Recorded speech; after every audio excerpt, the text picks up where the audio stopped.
Welcome back to another story on Infidelity Tales Lab. Before we begin, tell us, where in the world are you watching from? Now, let's dive into today's story. Chapter 1. The Collapse. Doug Woods had always prided himself on being unshakable. 20 years in the construction business had taught him to read people like blueprints, to spot weakness in both foundations and character. But as he sat in the sterile hospital waiting room, his calloused hands trembling around a lukewarm coffee cup, he felt his world tilting on its axis. Emma, his 10-year-old daughter, had collapsed during recess. The school nurse called it a sudden episode, whatever that meant. One moment she was laughing with her friends on the playground, the next she was unconscious on the asphalt. Doug had dropped everything, leaving his construction crew mid-pour on the Henderson project, and raced to Mercy General Hospital. The emergency room doctor, a tired-looking woman in her 50s, had taken Emma back for tests immediately. That was 2 hours ago. Doug checked his phone for the 100th time. No word from Tanya, his wife of 12 years. She wasn't answering her calls, and her location services showed she was at the Riverside Mall, probably shopping again, oblivious to the crisis. "Mr. Woods?" A young nurse with worried eyes approached him. Her scrubs were wrinkled, and she kept glancing back toward the emergency department doors. "Sir, I need you to call your wife right now. She needs to get here immediately." Doug's blood ran cold. "What? Why?" "No time to explain. Just hurry." The nurse's voice cracked with urgency. With shaking hands, Doug grabbed his phone and dialed Tanya's number again. This time she answered on the first ring. "Doug, what's wrong? I saw your missed calls. Emma's in the hospital. You need to get here now. Mercy General, Emergency Department." "Oh my God, what happened?" "I don't know yet. Just get here." The line went dead. Doug stared at his phone, then at the nurse who was still hovering nearby, wringing her hands. "What aren't you telling me?" Doug's voice carried the authority of a man who commanded construction sites and didn't tolerate evasion. The nurse glanced around nervously. "The doctor will explain everything when your wife arrives. The test results, they're concerning. Very concerning." 30 minutes later, Tanya burst through the emergency department doors. Her blonde hair was perfectly styled, her makeup immaculate despite the supposed rush. She wore a new dress Doug didn't recognize and carried a shopping bag from Victoria's Secret. For a woman racing to the hospital for her daughter's emergency, she looked remarkably put together. "Where is she? Where's Emma?" Tanya's voice was shrill, but Doug caught something else underneath the panic. Was that relief? Dr. Patricia Hernandez emerged from the back, her expression grim. "Mr. and Mrs. Woods? Please follow me to a private room." They settled into uncomfortable chairs in a small consultation room. Dr. Hernandez closed the door and took a deep breath. "Your daughter is stable, but I need to discuss her test results with you. Emma has benzodiazepine in her system, specifically lorazepam. It's an anti-anxiety medication that's extremely dangerous for children and can cause the kind of collapse she experienced." Doug felt the room spin. "That's impossible. Emma doesn't take any medications." Dr. Hernandez pulled out a chart.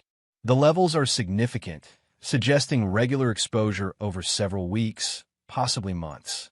This isn't accidental ingestion. Someone has been giving this to your daughter deliberately." Tanya's face went white, but Doug noticed her hands clench. Not the reaction of a confused mother, the reaction of someone caught. I don't understand," Tanya stammered. "Who would do such a thing?" "That's what we need to determine," Dr. Hernandez continued. "I'm required by law to report this to Child Protective Services and the police. This appears to be a case of child endangerment, possibly poisoning."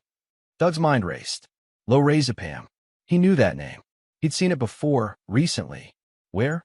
That hit him like a sledgehammer to the gut. Tanya's purse. 2 weeks ago, he'd been looking for breath mints and found a prescription bottle with that exact medication.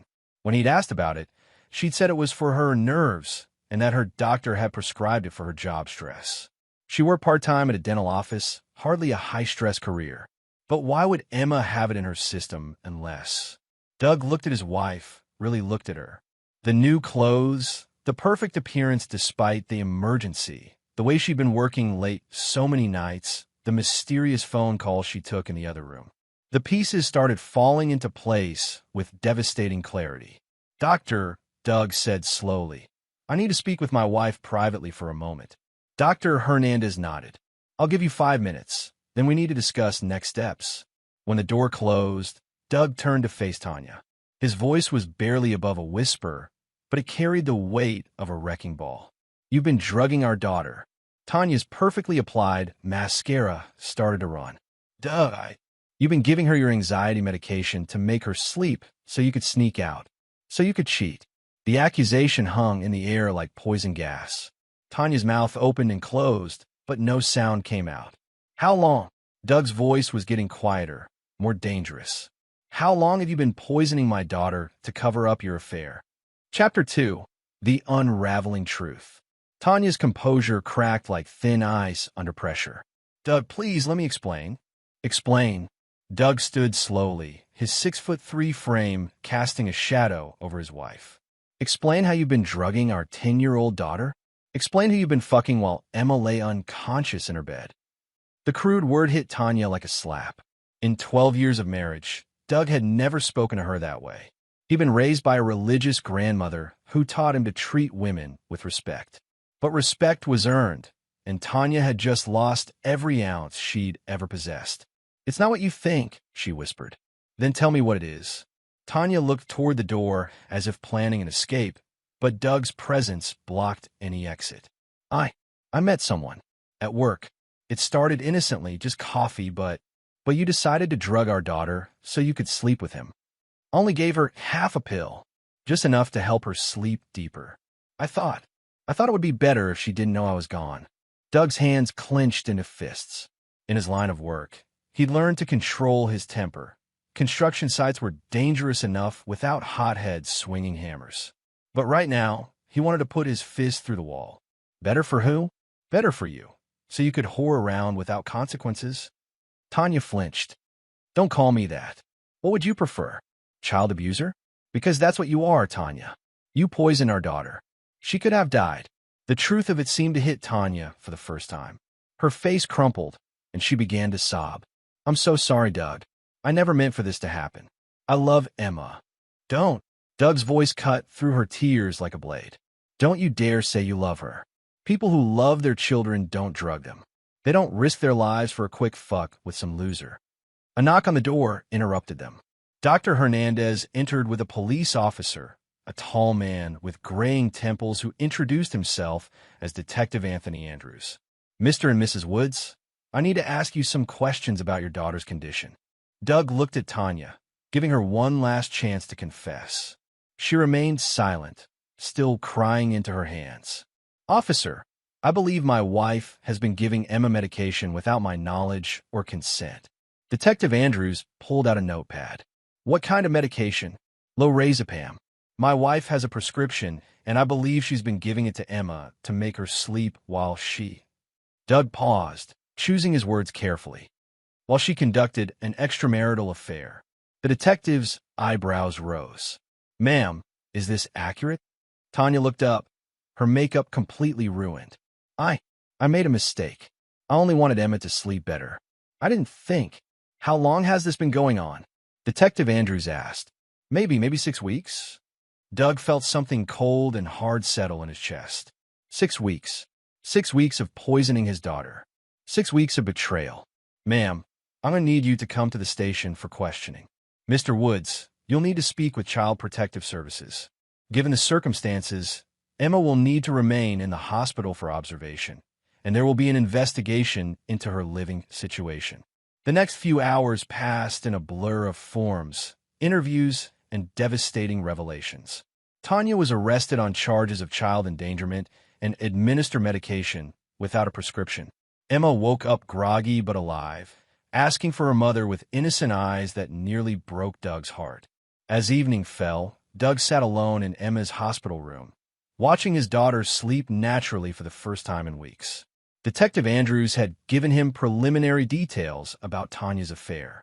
The man's name was Kirk West, a pharmaceutical sales representative who frequented the dental office where Tanya worked.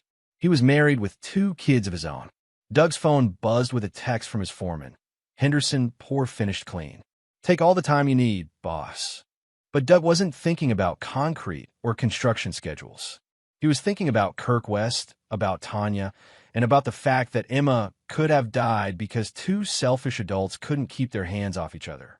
Doug Woods had built his reputation on delivering exactly what was promised when it was promised. He'd never broken a contract, never left a job half-finished, never failed to collect on a debt. And right now, Tanya and Kirk West owed him everything. Chapter 3. Building the Foundation. 3 days later, Doug sat in his lawyer's office, signing temporary custody papers for Emma. The sterile conference room smelled of leather and old coffee, but it felt more welcoming than his own home had in recent months. His attorney, Francis Brennan, was a sharp-eyed man in his 60s who'd handled Doug's business contracts for years. The good news is that with Tanya's arrest and confession, you'll likely get full custody, Francis said, sliding papers across the mahogany table. The bad news is that this is going to get messy. Her lawyer is already talking about claiming it was postpartum depression, even though Emma's 10 years old. Doug signed his name with deliberate strokes. Can he use that defense? They can try anything. But drugging a child for 6 weeks to facilitate an affair? No jury's going to buy a mental health excuse for that. Emma was staying with Doug's sister-in-law, Carrie Lawson, while the investigation continued. Carrie was Tanya's younger sister, but she called Doug the moment she heard about the arrest. I always knew something was wrong with Tanya, Carrie had said, but I never imagined this.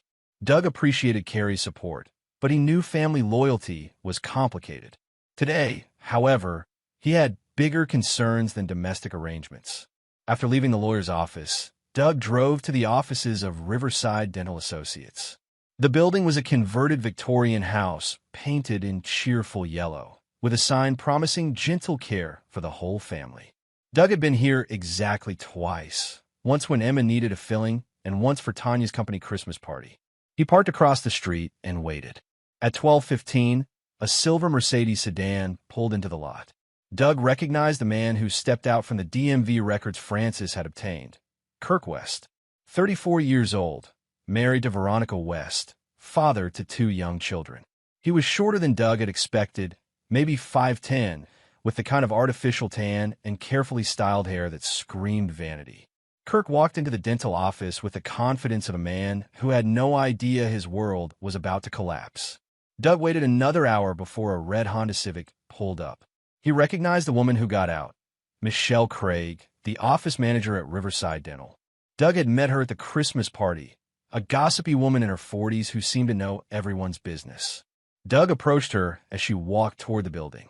"Michelle, I'm Doug Woods, Tanya's husband."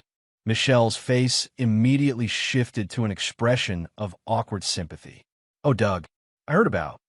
Well, I'm so sorry about everything. I was hoping I could talk to you about Kirk West." Michelle glanced toward the building nervously. "I don't think I should. My daughter almost died because of what he and my wife were doing." Doug's voice carried the weight of controlled fury. "I'm not asking you to betray confidences. I'm asking you to help me understand how long this has been going on." Michelle looked around the parking lot, then sighed. "There's a coffee shop around the corner. Meet me there in 20 minutes. 20 minutes later, Doug sat across from Michelle in a booth at Hometown Cafe. She stirred her latte nervously while glancing at the door. "Kurt's been coming to our office for about 8 months, she began. "He's a pharmaceutical rep, so we see him regularly. But about 2 months ago, I noticed he started scheduling his visits specifically when Tanya was working." "What did you notice?" "They would talk for long periods, supposedly about dental supplies, but I could tell it was personal. Then Kirk started bringing Tanya coffee, small gifts. She began dressing differently, wearing more makeup." Doug felt his jaw tighten. "Did anyone else notice?" "Dr. Stafford mentioned it to me.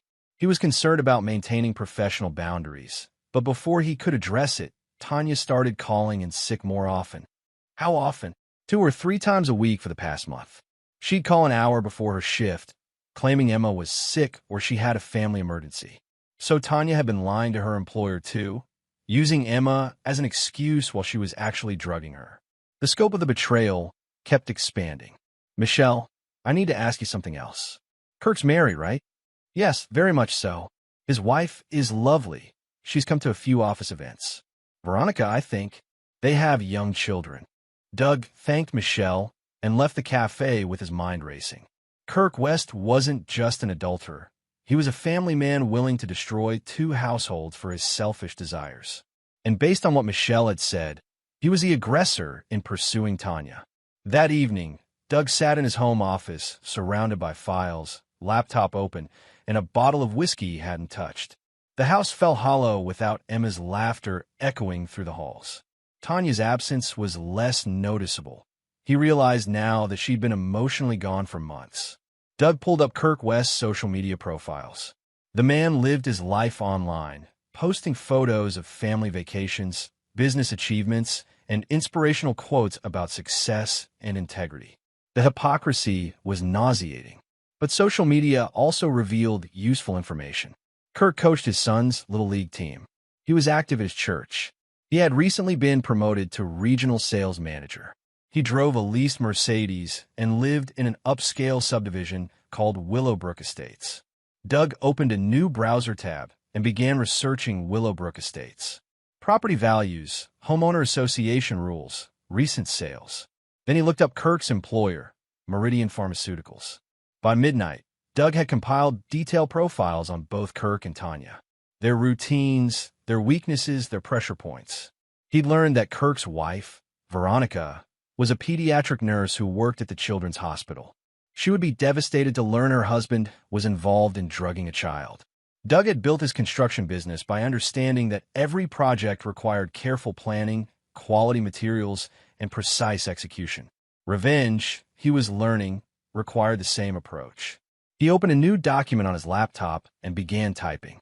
Project, Justice Phase 1, Intelligence Gathering, Complete Phase 2, Asset Positioning Phase 3, Execution. Doug had always been a methodical man. He built foundations that lasted decades, structures that could withstand storms and time. What he was planning for Kirk West and Tanya would be built the same way, carefully, thoroughly, and permanently. The only difference was that instead of building something up, he was going to tear their lives down, brick by brick, until nothing remained but rubble. Chapter 4. Gathering the Crew. Doug had learned long ago that the most complex construction projects required specialized subcontractors. Demo work needed explosive experts, electrical required licensed electricians, and plumbing demanded someone who understood pressure and flow. His current project, dismantling Kirk West and Tanya's lives, would require equally specialized help. His first call was to Garrett Jordan, a private investigator who'd helped Doug verify the backgrounds of potential business partners. Garrett was a former police detective who'd left the force after 20 years, trading his badge for the more lucrative world of private investigation. They met at a diner on the outskirts of town, the kind of place where truckers stop for coffee and nobody asks questions about quiet conversations in corner booths. "I heard about Tanya," Garrett said without preamble as he slid into the booth across from Doug. "Word travels fast in law enforcement circles." "Then you know why I'm here." Garrett studied Doug's face.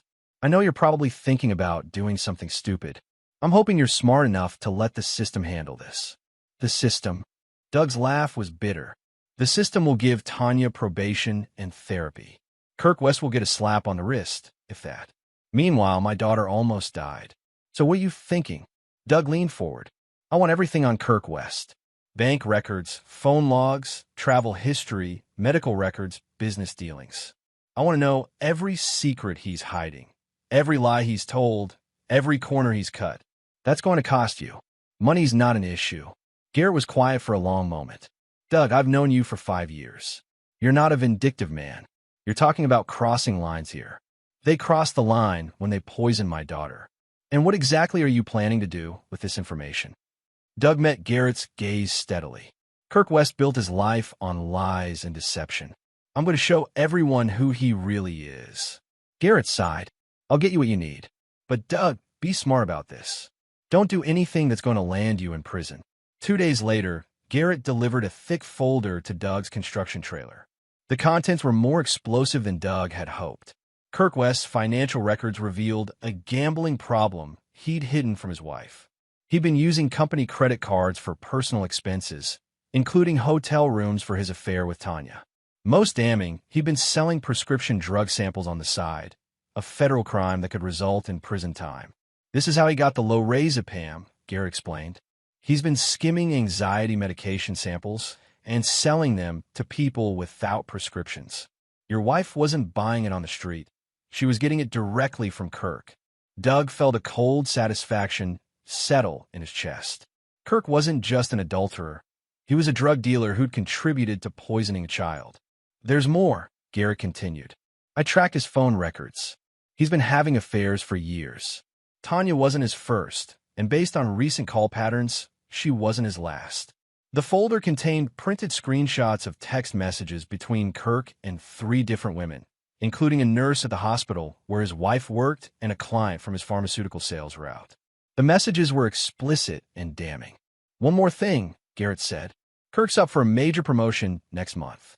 Regional director position that would double his salary. The company's doing extensive background checks for the position. Doug closed the folder. Perfect. His next call was to Wendell Joyce, a man who specialized in a very different kind of problem solving. Wendell ran a small electronics business, but his real expertise was in security systems and surveillance. He'd helped Doug catch employees stealing from job sites in the past.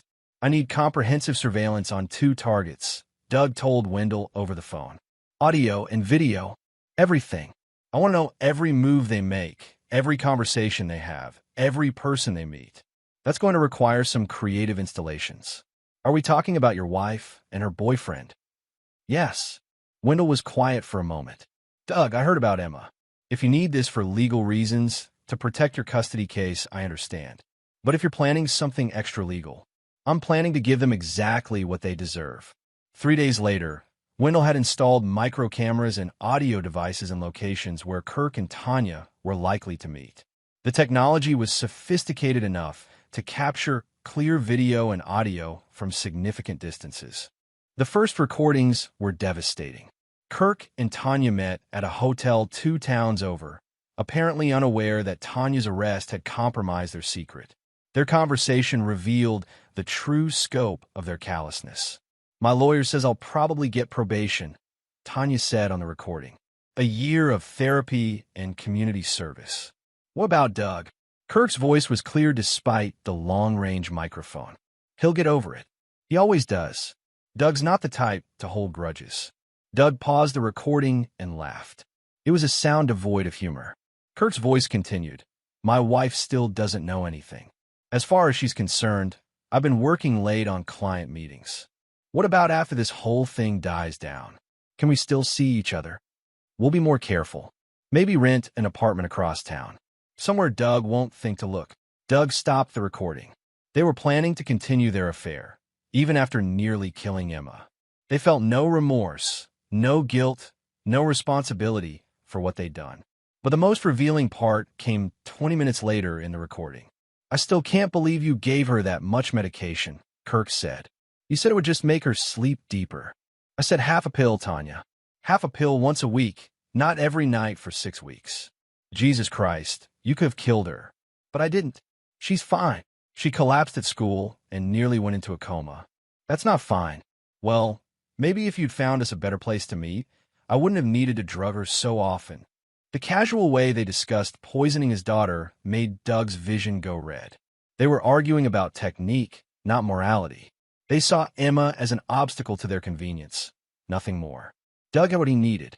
Now it was time to start construction on their destruction. Chapter 5, Breaking Ground. Doug's demolition of Kirk West's life began with surgical precision. He'd learned in construction that the most effective way to bring down a structure was to remove its critical support points, then let gravity do the work. His first target was Kirk's promotion. Doug used an untraceable email account to send Meridian Pharmaceuticals' corporate compliance department a package containing Kirk's financial records, documentation of his unauthorized use of company credit cards, and evidence of his illegal prescription drug sales. The email was professionally written, presenting the information as coming from a concerned employee who wished to remain anonymous. Doug included enough corroborating evidence to make the allegations impossible to ignore. Within 48 hours, Kirk West was suspended pending investigation. Doug learned about the suspension from Michelle Craig, who mentioned during a chance encounter at the grocery store that Kirk had canceled all his appointments for the week. He seemed really shaken up, Michelle said. Word is there's some kind of corporate investigation. The second phase targeted Kirk's marriage. Doug had Wendell deliver a package to Veronica West's workplace at the Children's Hospital. The package contained printed copies of Kirk's text messages with multiple women, hotel receipts, and photographs from the surveillance equipment showing Kirk entering hotel rooms with various women, including Tanya. Doug had been careful to edit out any images that might identify Emma or compromise his daughter's privacy. This wasn't about his family. It was about Kirk's. The package included a note. Your husband has been having affairs for years. He's also been selling prescription medications illegally. I thought you deserved to know the truth. Doug watched from across the street as Veronica West opened the package in the hospital parking lot during her lunch break. Even from a distance, he could see her face change as she processed what she was seeing. She sat in her car for nearly an hour, going through every piece of evidence. When she finally started her car, she drove straight to Kirk's office. Garrett's contacts in the police department confirmed that Veronica West had filed for divorce that afternoon and obtained a restraining order requiring Kirk to stay away from their home and children. She also turned over evidence of his prescription drug dealing to the DEA, Garrett told Doug. Kirk's looking at federal charges now. But Doug wasn't finished. Phase 3 was the most personal. Using information from Kirk's social media posts, Doug learned that Kirk coached his 8-year-old son's Little League team and was scheduled to coach a game that Saturday. Doug arrived at the baseball field early, wearing a baseball cap and casual clothes that made him blend in with the other parents. He waited until Kirk arrived, then approached him near the dugout. Kirk West. Kirk turned, his face haggard from 3 days of professional and personal crisis. Yeah, I'm Doug Woods, Tanya's husband. Kirk's face went white. He glanced around at the other parents and children nearby. Look, man, this isn't the place. You're right, Doug said quietly. This isn't the place for a man who drugs children to be around kids. I never. You provided the medication. You told my wife how much to give Emma. You turned my daughter into collateral damage for your sick games. Kirk tried to back away, but Doug stepped closer. At 6'3" and 200 pounds of muscle built by 20 years of physical labor, Doug was an intimidating presence. Your life is over, Doug said in a voice only Kirk could hear. Your job is gone. Your wife has left you. Federal agents are going to arrest you for drug dealing. But that's just the beginning. What do you want? Kirk's voice cracked. I want you to understand something. Every day, for the rest of your pathetic life, you're going to remember that you almost killed an innocent child because you couldn't keep your dick in your pants. And every time you think about trying to rebuild your life, I'm going to be there to remind people exactly who you are. Doug pulled out his phone and showed Kirk the screen. It displayed a website, KirkQuestTruth.com, featuring Kirk's photo and a detailed timeline of his crimes, complete with court documents, police reports, and surveillance photos. This goes live tonight, Doug said. Search engines, social media, everywhere. Every future employer, every potential romantic partner, every neighbor and every place you try to live will know exactly what kind of man you are. Kirk stared at the phone in horror. You can't do this. This is harassment. I'll sue you. With what money? You're going to be unemployed and paying for lawyers for years. And good luck finding a lawyer who wants to defend a man who helped poison a child. Doug looked around at the baseball field, at the children playing and laughing. You know what the best part is? Your own son is going to grow up knowing his father is a child abuser. That's your legacy, Kirk. Kirk's composure finally broke. Please, man, I made a mistake. I'm sorry about Emma. I really am. But my kids don't deserve this. You should have thought about your kids before you started dealing drugs and fucking married women. Doug's voice remained calm, which made his words even more terrifying. You should have thought about Emma before you helped poison her. Doug started to walk away, then turned back. Oh, and Kirk, if you ever contact my wife again, if you ever come within a mile of my daughter, if you even think about trying to rebuild your life in this town, I'll make what's happening to you now look like a vacation. As Doug walked back to his truck, he could hear Kirk's phone buzzing with text messages and calls. The website had gone live automatically, and social media alerts were already spreading the news. By Monday morning, Kirk West's name would be synonymous with child endangerment and prescription drug dealing throughout their community. His coaching position would be terminated, his church membership revoked, and his neighbors would cross the street to avoid him. Doug had been methodical, thorough, and completely legal. Everything he'd revealed was documented fact, obtained through legitimate means. Kirk could sue for harassment, but he'd have to explain in court why being exposed for his actual crimes constituted harassment. Now it was Tanya's turn. Chapter 6: Structural Damage. Tanya's destruction required a more delicate approach. Unlike Kirk, she was still Emma's mother, and Doug needed to be careful not to do anything that might negatively impact his custody case. But that didn't mean she would escape consequences. Doug's first move was financial. As Tanya's husband, he had legal access to their joint accounts and credit cards. Working with Frances Brennan, Doug froze all joint assets pending the divorce proceedings. He also canceled Tanya's credit cards and removed her access to their savings account. She'll have access to funds for necessities through the court, Frances explained. But her shopping sprees and luxury spending are over.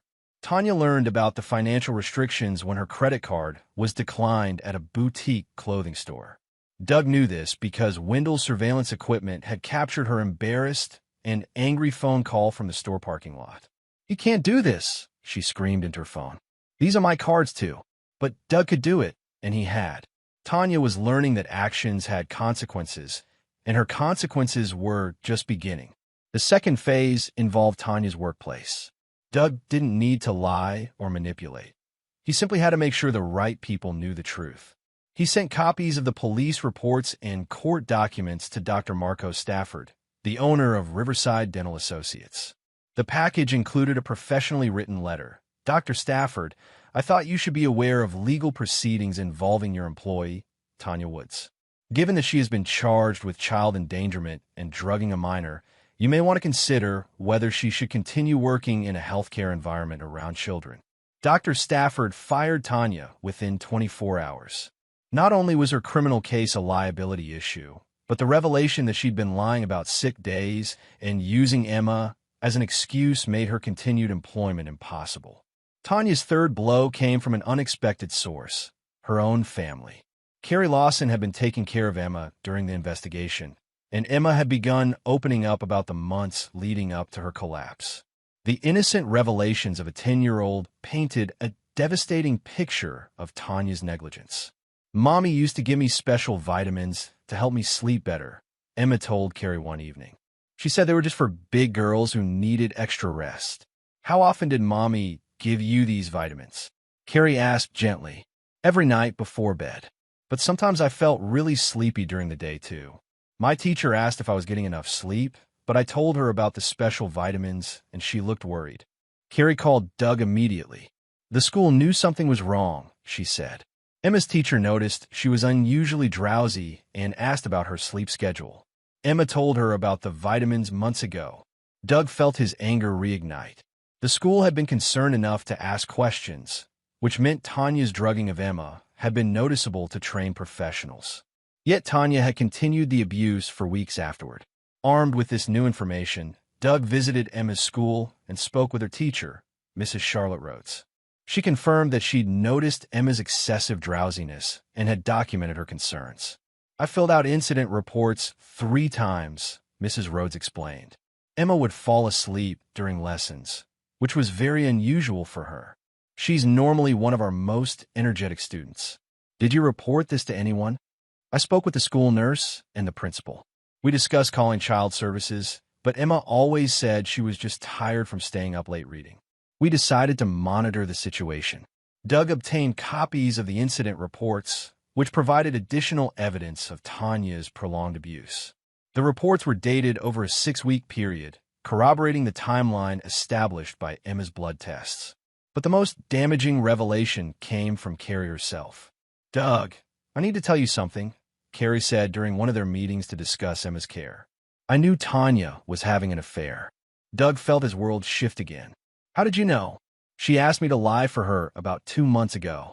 She said if you ever called looking for her, I should tell you she was with me. She claimed she was planning a surprise for your anniversary and needed an alibi. Why didn't you tell me?" Carrie's eyes filled with tears. Because I believed her. She's my sister, and I thought she was trying to do something nice for you. I had no idea she was drugging Emma. The betrayal ran deeper than Doug had imagined. Not only had Tanya been poisoning their daughter and cheating on their marriage, but she'd manipulated her own family into being accomplices. Carrie had been scheduled to testify as a character witness for Tanya during the custody hearing. Instead, she would now testify about Tanya's manipulation and deception. I can't support what she's done, Carrie told Doug. Emma is my niece, and her safety comes first. Tanya made her choices. The final phase of Tanya's demolition was social. Doug didn't need to spread rumors or lies. He simply had to ensure that the truth was widely known. He created a detailed timeline of events and shared it with their mutual friends, neighbors, and acquaintances. The timeline included court documents, medical records, and police reports, all public information that painted an undeniable picture of Tanya's actions. The response was swift and devastating. Friends who had known Tanya for years cut off contact. Neighbors who had previously chatted with her over backyard fences now looked away when she passed. The other mothers at Emma's school refused to acknowledge her presence. Tanya found herself completely isolated, unemployed, and facing criminal charges. She was living in a small apartment across town, subsisting on court-mandated support payments that barely covered her basic needs. But Doug wasn't finished. He had one more devastating blow planned for both Tanya and Kirk, something that would ensure they could never recover from what they'd done. Chapter 7. The Foundation Cracks. 6 weeks after Emma's collapse, Doug received a call that changed everything. Detective Andrews' voice was tense with urgency. Doug, we need to talk. There's been a development in Emma's case. They met at the police station, where Detective Andrews spread a series of photos across his desk. The images showed prescription bottles, cash, and what appeared to be a drug transaction taking place in a parking lot. We've been investigating Kirk West's prescription drug operation, Detective Andrews explained.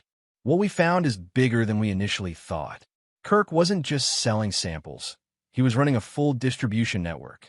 Doug studied the photos. What does this have to do with Emma? Kirk was selling lorazepam and other controlled substances to at least 15 people in the area. But here's the thing. Some of his clients were parents. The implication hit Doug like a physical blow. Other children? We've identified at least 3 other cases where parents were giving their children unprescribed medication obtained from Kirk West. 2 were using it to control ADHD symptoms without proper medical supervision. 1 was using it exactly like your wife, to make their child sleep deeper during parental activities they wanted to hide. Detective Andrews pulled out another file. The other child who was being drugged for parental convenience? She's 6 years old. She's been hospitalized twice in the past month for unexplained fatigue that doctors couldn't diagnose. Doug felt sick. Kirk West hadn't just enabled Tanya's abuse of Emma.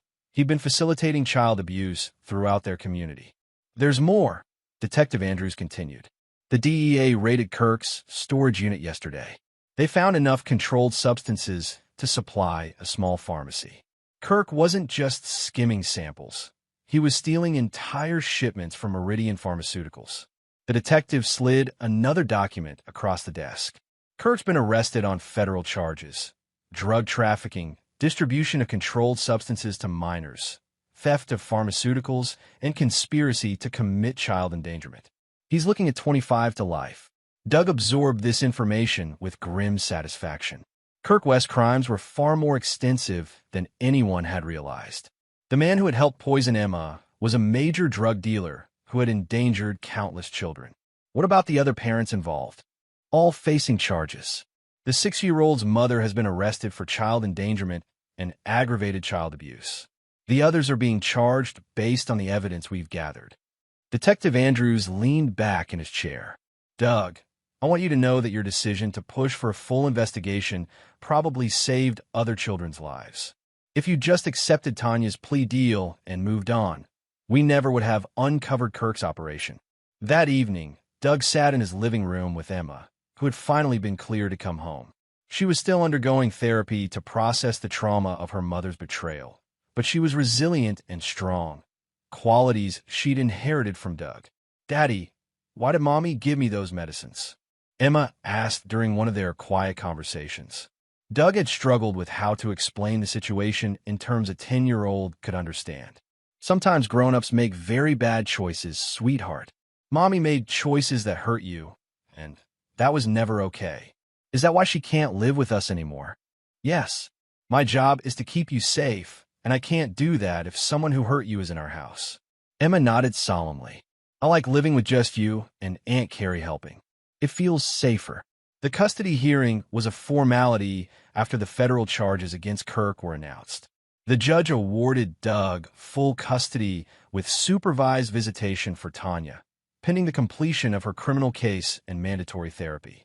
But Doug had one final revelation that would destroy any possibility of Tanya rebuilding her life. Working with Garrett Jordan, Doug had traced the timeline of Tanya's affair more precisely. What they discovered was that Tanya hadn't just been cheating. She'd been planning to leave Doug and take Emma with her. Garrett had found evidence that Tanya and Kirk had been looking at apartments together, researching custody laws, and even consulting with a lawyer about divorce proceedings, all while they were drugging Emma. She wasn't planning to stop the medication, Garrett explained. Based on the evidence, they were going to continue drugging Emma to manage her during the transition to their new life together. The most damning evidence was a text message from Tanya to Kirk. We'll have to keep giving her the pills until she adjusts to the new arrangement. Maybe we can wean her off them gradually once we're established. They had been planning to continue poisoning Emma indefinitely, treating her like an inconvenient obstacle to their happiness rather than a human being who deserved protection and love. Doug presented this evidence to the prosecutor handling Tanya's case. The revelation that she had been planning to continue the abuse as part of a broader scheme to abandon her marriage transformed her charges from simple child endangerment to conspiracy to commit aggravated child abuse. Tanya's plea deal was revoked. She would now face trial on felony charges that carried a potential sentence of 5 to 15 years in prison. When Tanya learned about the additional charges, she made one final desperate attempt to contact Doug. She called him from jail, begging for mercy. Doug, please. I know I made mistakes, but Emma is my daughter. I love her. I never meant for any of this to happen. Doug's response was cold and final. You stopped being Emma's mother the first time you poisoned her. You're nothing to us now. Please don't let them send me to prison. Emma needs her mother. Emma needs someone who protects her, not someone who hurts her. You had 12 years to be her mother, and you chose to be her abuser instead. Doug, I'm begging you. Save your begging for the judge. You're going to need it. Doug hung up and blocked Tanya's number. He had no interest in her pleas for mercy. She'd shown no mercy to Emma, and she would receive none from him. Chapter 8. Controlled Demolition. The trial began on a crisp October morning, 6 months after Emma's collapse. Doug sat in the gallery wearing his best suit, watching as Tanya was led into the courtroom in handcuffs. She looked smaller than he remembered, diminished by months of incarceration and legal proceedings. Kirk West was scheduled to be tried separately on federal charges, but his case had already made headlines throughout the region. Pharmaceutical rep-operated major drug ring, read the newspaper Doug had saved from the morning Kirk's arrest was announced. Tanya's defense attorney, a court-appointed lawyer named Pat Larson, had attempted to negotiate another plea deal, but the prosecutor was no longer interested in leniency. The evidence was overwhelming, and the additional charges related to Tanya's conspiracy with Kirk had eliminated any possibility of mercy. The prosecution's case was methodical and devastating. Dr. Hernandez testified about Emma's condition when she arrived at the hospital, explaining how close Emma had come to a potentially fatal overdose. Detective Andrews presented the timeline of abuse and the evidence of premeditation. Carrie Lawson's testimony was particularly damaging.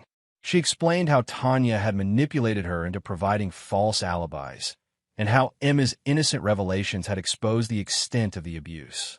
My sister asked me to lie for her, Carrie said from the witness stand. She told me it was for a surprise she was planning for Doug. I believed her because I trusted her. I never imagined she was using my lies to cover up the fact that she was drugging my niece. The defense tried to argue that Tanya was a victim of Kirk West's manipulation, portraying her as a naive woman who had been led astray by a sophisticated criminal. But the prosecution's evidence painted a different picture. Text messages between Tanya and Kirk showed that she had been an active participant in planning their affair and had enthusiastically embraced the idea of drugging Emma to facilitate their meetings. In several messages, Tanya had actually suggested increasing Emma's dosage when the child showed signs of waking up too early. The most damning evidence came from the surveillance recordings Wendell had captured. The jury listened in horrified silence as Tanya and Kirk discussed Emma's condition with casual indifference. "She's fine," Tanya's voice echoed through the courtroom. "She's just sleeping better than usual. Maybe if you'd found us a better place to meet, I wouldn't have needed to drug her so often," the recording continued. Doug watched the jury's faces as they processed the casual way Tanya discussed poisoning her daughter. Several jurors were visibly disturbed, and one woman was wiping away tears. When it came time for victim impact statements, Doug took the stand. "Emma is 10 years old," he began, his voice steady despite the emotion underneath. "She should be worried about homework and playground games and which friends to invite to sleepovers. Instead, she's in therapy trying to understand why her mother poisoned her." Doug looked directly at Tanya as he continued. "The defendant stole 6 weeks of my daughter's childhood. She put Emma's life at risk for the sake of sexual gratification. She turned our home into a place where Emma wasn't safe, even in her own bed. But the worst part isn't what she did, it's how she did it. She looked Emma in the eye every night and gave her poison while telling her it was medicine to help her feel better. She violated the most basic trust between a parent and child." Doug's voice grew harder. "The defendant has shown no genuine remorse. Even after Emma's hospitalization, she continued meeting with her accomplice to plan their future together. She saw Emma's suffering as a minor inconvenience, not a tragedy she had caused." He paused, gathering his thoughts. "Emma is a survivor. She's strong and brave and resilient. She will recover from this and live a full, happy life. But she will do it without the person who was supposed to protect her, because that person chose to hurt her instead." Doug stepped down from the witness stand without looking at Tanya again. He had said everything he needed to say. The jury deliberated for less than 3 hours. They found Tanya guilty on all counts: aggravated child endangerment, conspiracy to commit child abuse, administration of controlled substances to a minor, and child abuse resulting in bodily harm. During sentencing, Judge Nicholas Roth addressed Tanya directly. "Mrs. Woods, I have presided over criminal cases for 15 years, and I have rarely seen such a callous disregard for a child's welfare. You systematically poisoned your own daughter for weeks, not out of mental illness or desperation, but for your own convenience and pleasure. The evidence shows that you were fully aware of the risks you were taking with Emma's life, yet you continued the abuse because it served your purposes. You showed no mercy to a helpless child, and this court will show none to you. I hereby sentence you to 12 years in state prison, with the possibility of parole after 8 years. You are permanently prohibited from unsupervised contact with any minor, including your daughter. Your parental rights are hereby terminated." The gavel fell with finality. Tanya collapsed into sobs as the bailiff approached to lead her away. She turned toward Doug with desperate eyes, but he was already walking out of the courtroom with Emma, who had been waiting in the hallway with Carrie. "Is it over, Daddy?" Emma asked as they walked to the parking lot. "It's over, sweetheart. You're safe now." Chapter 9: New Foundations. 2 years later, Doug stood in the backyard of their new house, watching Emma play with their neighbor's children. She was 12 now, taller and more confident, with no visible scars from the trauma she'd endured. The therapy had helped, but more importantly, she'd been surrounded by love and security ever since.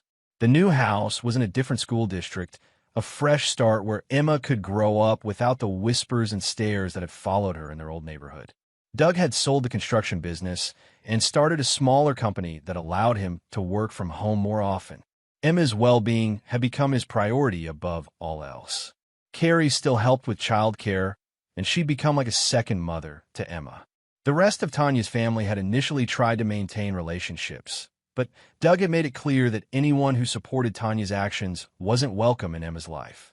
Family loyalty had limits, and those limits were Emma's safety and emotional health. Kirk West had been sentenced to 28 years in federal prison. His wife Veronica had moved across the country with their children, changing their names to escape the notoriety of their father's crimes. The last Doug had heard, Kirk's drug distribution network had been responsible for at least 12 cases of child endangerment, making him one of the region's most notorious criminals. Tanya had served 2 years of her sentence when she'd written to Doug, begging for a chance to see Emma. Doug had thrown the letter away without finishing it. Emma had never asked about her mother, and Doug wasn't going to volunteer information that might upset her healing process. He'd kept detailed records of everything: police reports, medical records, court transcripts, and evidence of Tanya and Kirk's crimes. If Emma ever wanted to know the full truth about what happened, he would share it with her when she was old enough to process it. But that would be Emma's choice, not his.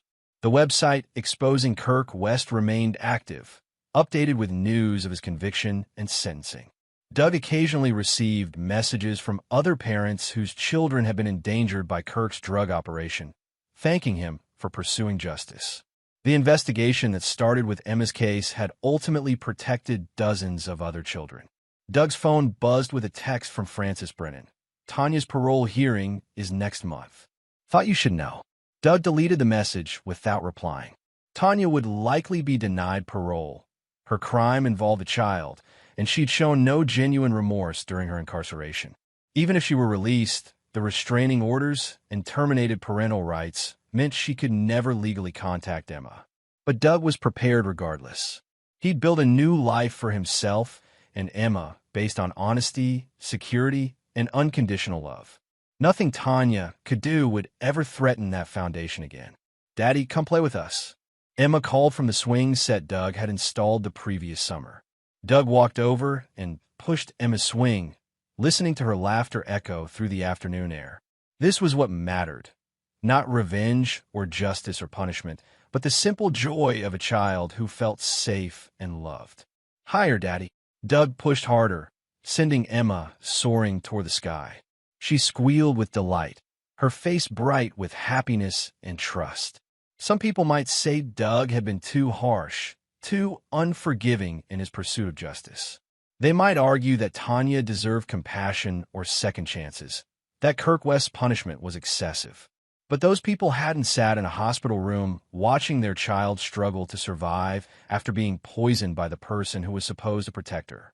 They hadn't heard recordings of two adults casually discussing drugging a child, as if she were an inconvenient pet. Doug had promised Emma that he would keep her safe, and he'd kept that promise. Tanya and Kirk had made their choices when they decided that their selfish desires were more important than a child's life. Now, they were living with the consequences of those choices. Emma jumped off the swing and ran to hug Doug's legs. "I love you, Daddy. I love you too, sweetheart. Forever and always." Doug looked at the house he'd built for them, not just the physical structure, but the life they'd created together. It was built on solid ground, with materials that would last, constructed to withstand any storm. Some foundations, once cracked, could never be repaired, but new ones could be built, stronger and more beautiful than what came before. Emma ran back to play with her friends, her laughter carrying on the wind. Doug smiled and went inside to start dinner, leaving the past buried where it belonged and focusing on the future he and Emma would build together. And there you have it. Another story comes to an end. What did you think? I'd love to hear your thoughts in the comments below. If you enjoy this story, consider joining our community by subscribing. It means the world to us. For more stories like this one, check out the recommended videos on screen. And I'll see you there. Hello, and welcome back to Infidelity Tales Lab. We're grateful for each view and comment. Tell us, from which country or city are you watching today? We enjoy connecting with our global audience. Now, let's dive into today's story. Chapter 1, The Man in the Shadows. Russell Harmon watched the rain streak down the windows of his penthouse, the city lights below blurring into watercolor smears. At 52, he carried himself with the coiled tension of a predator. His salt and pepper hair was precisely cut, his expensive suit tailored to hide the strength he maintained with religious dedication. To the outside world, he was a brilliant architect who had risen from nothing to build Harmon Designs into one of the most prestigious firms on the West Coast. What few knew was the calculated fury that had driven him for the past 6 years. His phone buzzed. The screen displayed a text from Dominic, his personal security specialist. Surveillance updated. Sending files now. Russell's laptop chimed with an incoming email. He clicked through a series of photographs. His ex-wife Vanessa stepping out of her Mercedes. Her lover, now husband, Lawrence Paxton, escorting her into their lake house. And his son Nathaniel, now 22, arriving at his university apartment. The images were time-stamped less than an hour ago. For 6 years, Russell had monitored their movements, learning their patterns, their weaknesses, their secrets. He hadn't missed a single detail of their lives, while they believed he had moved on after the divorce that had stripped him of half his assets and, temporarily, his reputation. Mr. Harmon, his assistant's voice came through the intercom. Thomas Westfield is here to see you. Send him in, Russell replied, closing the surveillance files. Thomas entered, a burly former military man who now handled Russell's more delicate operations. It's confirmed.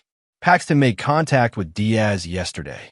Russell's expression remained impassive, though his eyes darkened. So, they're moving forward. Appears so. Money changed hands. From what we gathered, they're planning something around Nathaniel's graduation next month. Russell nodded slowly. Then we accelerate our timeline. Contact Simone and tell her we're implementing Protocol Chimera immediately.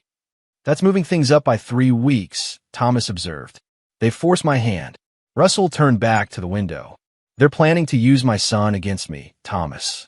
That's a mistake they won't live to regret. After Thomas left, Russell opened his safe and removed a leather-bound journal. Inside were meticulously detailed plans, contingencies for contingencies that he had refined over years. The pages contained his masterwork, not an architectural marvel, but an intricate design for destruction. He flipped to a page marked with Nathaniel's name. His son had graduated high school when the divorce was still raw, choosing to live primarily with his mother. Russell had maintained a relationship with him, though the boy had grown increasingly distant, manipulated by Vanessa's poisonous whispers. Still, blood was blood, and Russell had never stopped watching over him. His phone rang, his son's ringtone. Nathaniel, he answered, his voice warming slightly. Dad, I just wanted to make sure you're still coming to my graduation party next month. Russell detected the hesitation in his son's voice. I wouldn't miss it. Are you all right? Yeah, just stressed about finals. Mom's going all out with the party planning. I'm sure she is, Russell replied, keeping his tone neutral. I'll see you next week for dinner? Sure. I gotta go. Bye, Dad. The call ended, but Russell stared at the phone for a long moment. His son was hiding something. The tension in his voice betrayed him. Russell returned to his journal, making a notation beside his son's name. Whatever game Vanessa and Lawrence were playing, they had dragged Nathaniel into it. For that alone, he would ensure their downfall was absolute. The rain intensified outside, thunder rolling across the sky like distant artillery. Russell smiled. He had always found that he did his best work during storms. Chapter 2. Broken Vows. 6 years earlier, Russell Harmon's firm had just won the contract for the new Pacific Arts Center, the crowning achievement in his 20-year career. The celebration dinner at their estate had gone perfectly, with city officials and investors toasting his vision. As the guests departed, Russell loosened his tie, savoring the victory. You were magnificent tonight, his wife Vanessa said, sliding her hands around his waist from behind. At 42, she remained stunning, sleek blonde hair, piercing blue eyes, and the poised confidence that had first attracted him when they met at a charity gala 15 years ago. We make a good team, he replied, turning to kiss her. It was true. Vanessa's social connections and charm had opened doors that his talent alone might never have accessed. I'm going to check on Nathaniel, she said. Don't wait up. You deserve your rest. Russell nodded, pouring himself a celebratory whiskey. Their son, then 16, had made a brief appearance at the dinner before retreating to his room, citing homework. Russell was proud of the boy's dedication to his studies. Later that night, Unable to sleep from the evening's excitement, Russell wandered the house. Passing his home office, he noticed the light on. Thinking he'd left it on himself, he pushed the door open and froze. Vanessa was there, hunched over his computer, copying files onto a flash drive. She startled at his entrance, her expression shifting from shock to calculated calm. "What are you doing?" he asked, already knowing the answer. "Just sending some photos from a party to my sister," she lied smoothly. Russell stepped forward, taking the flash drive from her hand. "My design files aren't party photos, Vanessa." Her face hardened. "You wouldn't understand. It's just business." "Whose business?" "Lawrence Paxton's." The name tasted bitter on his tongue. Paxton Development was his firm's chief competitor, and rumors of their unethical practices had circulated for years. The slight widening of her eyes confirmed his suspicion. "How long?" he demanded. "Russell, how long?" Vanessa straightened, dropping the pretense. 3 years. And it's more than business, if that's what you're asking. The betrayal hit him like a physical blow. 3 years. While he had worked 18-hour days building their future, she had been sharing his bed and his secrets with another man. "Get out," he said, his voice dangerously quiet. "This is my house too," she countered. "And when this is over, I'll have half of everything, including your precious company." Russell stepped closer, his control slipping. "You have 30 minutes to pack essentials. Anything you leave behind will be burned." "Don't threaten me," she hissed. "I have copies of everything I need. Lawrence already has preliminary designs for your art center. By the time you've sorted out this mess, Paxton Development will have submitted an alternate proposal at half your cost." The calculated nature of the betrayal made his blood run cold. Does Nathaniel know his mother is a thief and a whore? The slap came fast, but Russell caught her wrist before it connected. 30 minutes, Vanessa. Then I call the police." She wrenched her arm away. "This isn't over. You built your success on my connections. Without me, you'd still be designing strip malls in some backwater town." 29 minutes, he replied, his face impassive. When she left, taking Nathaniel with her, Russell didn't unleash his rage. Instead, he channeled it, focusing it like a laser. That night, he called Thomas Westfield, a security consultant he had met through a client, and initiated the first step of what would become an elaborate plan. By morning, he had changed all his passwords and security protocols. By the end of the week, he had filed for divorce and begun a counter-offensive against Paxton Development's attempt to steal his design. The divorce was ugly. Vanessa claimed emotional abuse, painting Russell as a controlling workaholic. Her affair with Lawrence Paxton became public, but she spun it as a relationship that began only after she left Russell. The courts awarded her half of their assets, though Russell's legal team managed to protect his company from her claims. Within 6 months, she had married Paxton, taking Nathaniel to live in their lakeside mansion. The boy, confused and angry, sided primarily with his mother, believing her version of events. Russell didn't fight it. Instead, he maintained a civil relationship with his son while watching, waiting, and planning. Paxton Development's attempt to undercut the art center bid failed when Russell revealed to the selection committee that their proposal contained stolen elements. However, the damage to some of his professional relationships was done. Certain doors that had been opened to him, doors that Vanessa's connections had unlocked, closed abruptly. Rather than breaking him, this setback crystallized his resolve. Russell rebuilt his firm's reputation project by project, all while meticulously documenting the continuing unethical practices of Paxton Development and his ex-wife's involvement. He knew that simple exposure wouldn't be enough. Lawrence Paxton had political connections that had shielded him from consequences before. No, Russell needed something definitive, something that would destroy them so completely that recovery would be impossible. And so he waited, gathering information, building resources, and preparing for the moment when they would make a mistake he could exploit. That moment came 5 years after the divorce, when Lawrence Paxton secured the contract for a controversial luxury resort development through methods that reeked of bribery and coercion. Russell finally had the leverage he needed. The endgame could begin. Chapter 3: The Invitation. Nathaniel Harmon stared at the graduation invitation in his hands, his stomach knotting with anxiety. The embossed card announced his master's degree celebration at his mother and stepfather's lakeside estate, now just 3 weeks away. He had already sent one to his father, but his mother had insisted he personally deliver a second invitation. "Your father might miss the mail," she had said with a smile that didn't reach her eyes. "And we want to make sure he comes, don't we?" Nathaniel knew better. In the 6 years since the divorce, he had watched his mother's hatred for his father grow, even as she pretended to have moved on. At first, he had believed her version of events, that his father was controlling, that he had driven her away with his ambition and coldness. But as he matured, he'd begun to see the manipulation in her narrative. The penthouse doorman greeted him with a nod. "Mr. Harmon is expecting you, Nathaniel." The elevator ride to the top floor gave him time to compose himself. His relationship with his father had improved over the last year, as he had started to recognize the inconsistencies in his mother's stories. Still, there remained a distance between them that Nathaniel didn't know how to bridge. His father opened the door before he could knock. Russell Harmon's observant eyes missed nothing as he welcomed his son inside. "You look tired," Russell noted, guiding him to the living room where a light lunch was already prepared. "Finals," Nathaniel explained, setting down the invitation. "Mom wanted me to make sure you got this." Russell picked up the card, studying it with an unreadable expression. "I received the one you sent last week." "I know," she insisted. They ate in silence for a moment before Russell spoke again. "You've seemed anxious lately. Is everything all right?" Nathaniel hesitated. His father had always been perceptive, a trait that had made lying to him as a child nearly impossible. "Just graduation stress." "And," Russell prompted.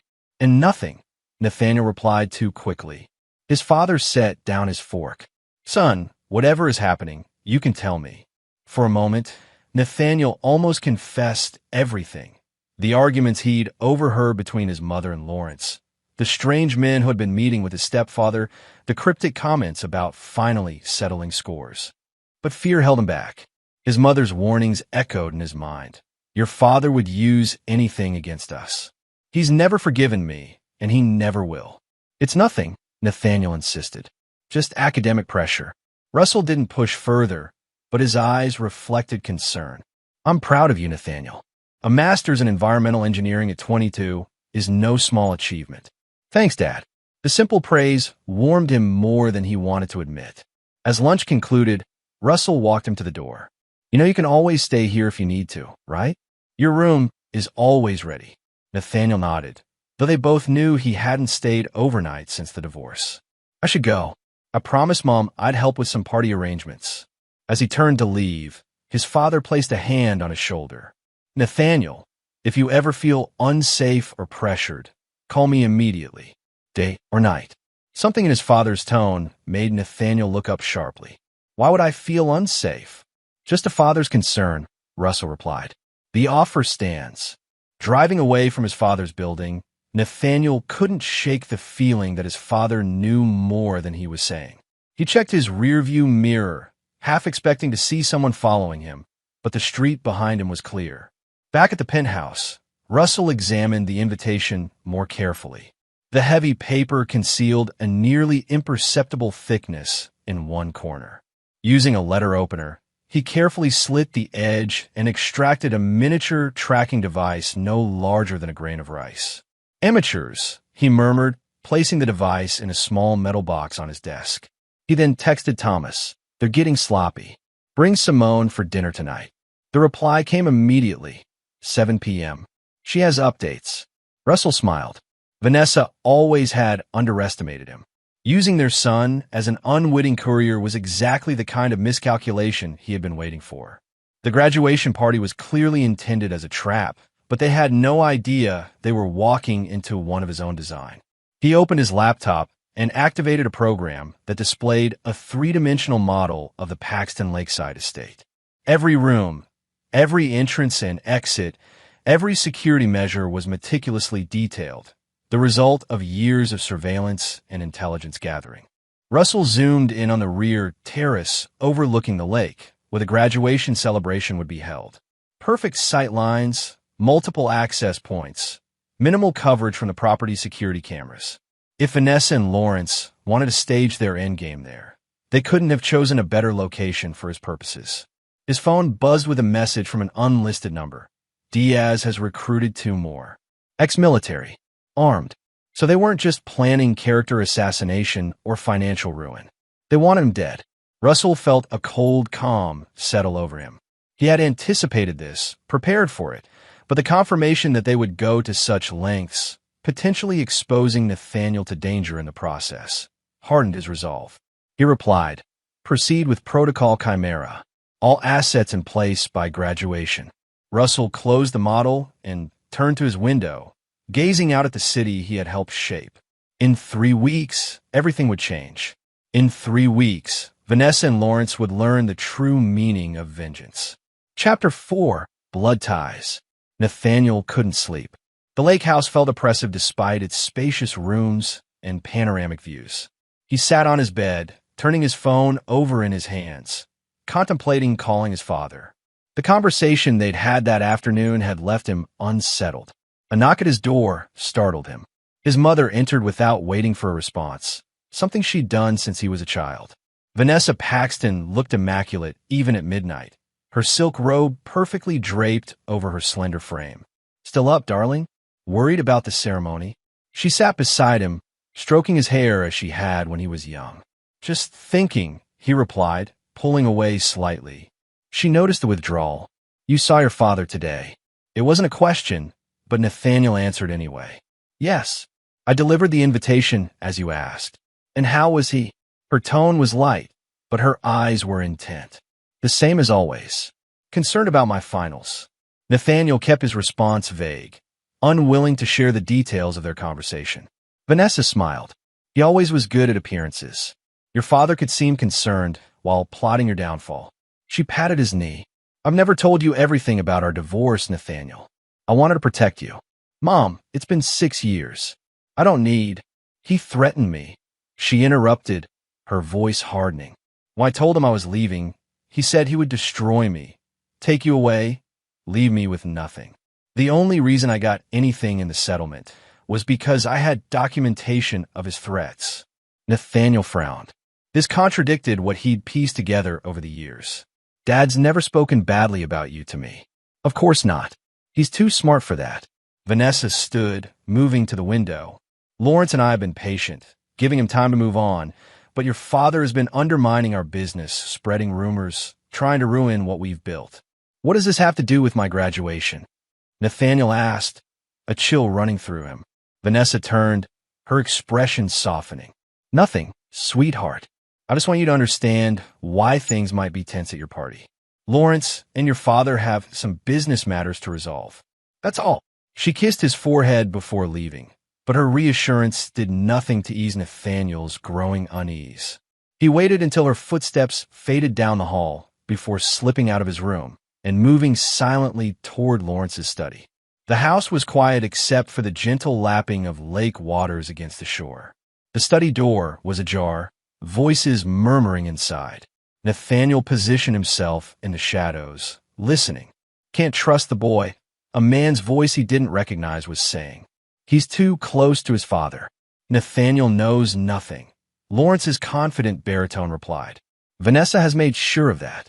He'll play his part without even realizing it. And if he doesn't, then he becomes collateral damage. Either way, Russell Harmon ends at that party." Nathaniel's blood ran cold. He must have made a sound, because the voices suddenly stopped. He quickly retreated down the hall, slipping into a bathroom just as the study door opened fully. Heart pounding, Nathaniel waited until the footsteps passed before returning to his room. His hands shook as he reached for his phone, but he stopped himself from calling his father. If his room was being monitored, and now he suspected it might be, any warning would alert his mother and Lawrence. Instead, he texted his university roommate, "Need to crash at your place tomorrow. Don't tell anyone I'm coming." He needed time away from this house to think, to plan. Whatever was happening, he had just over 3 weeks to figure it out. The next morning, Nathaniel told his mother he needed to return to campus to work on final projects. She seemed reluctant to let him go, but didn't stop him. As he drove away, he noticed a black SUV pulling out behind him, maintaining a discreet distance. He was being followed. Rather than heading to campus, Nathaniel drove to a crowded shopping mall, parking in a massive lot and quickly losing himself in the throng of shoppers. He bought a prepaid phone with cash, then found a quiet corner in a coffee shop to make a call. Westfield Security, a woman's voice answered. I need to speak with Thomas Westfield, Nathaniel said, his mouth dry. Tell him it's Nathaniel Harmon. There was a pause, then Thomas came on the line.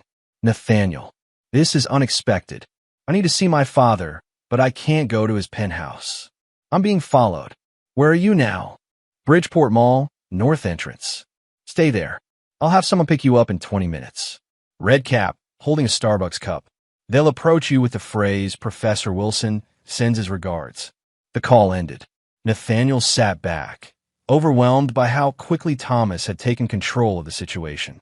He hadn't seen much of his father's head of security over the years, but the man's efficient response suggested this wasn't an unusual occurrence. Exactly 20 minutes later, a woman in a red baseball cap approached his table.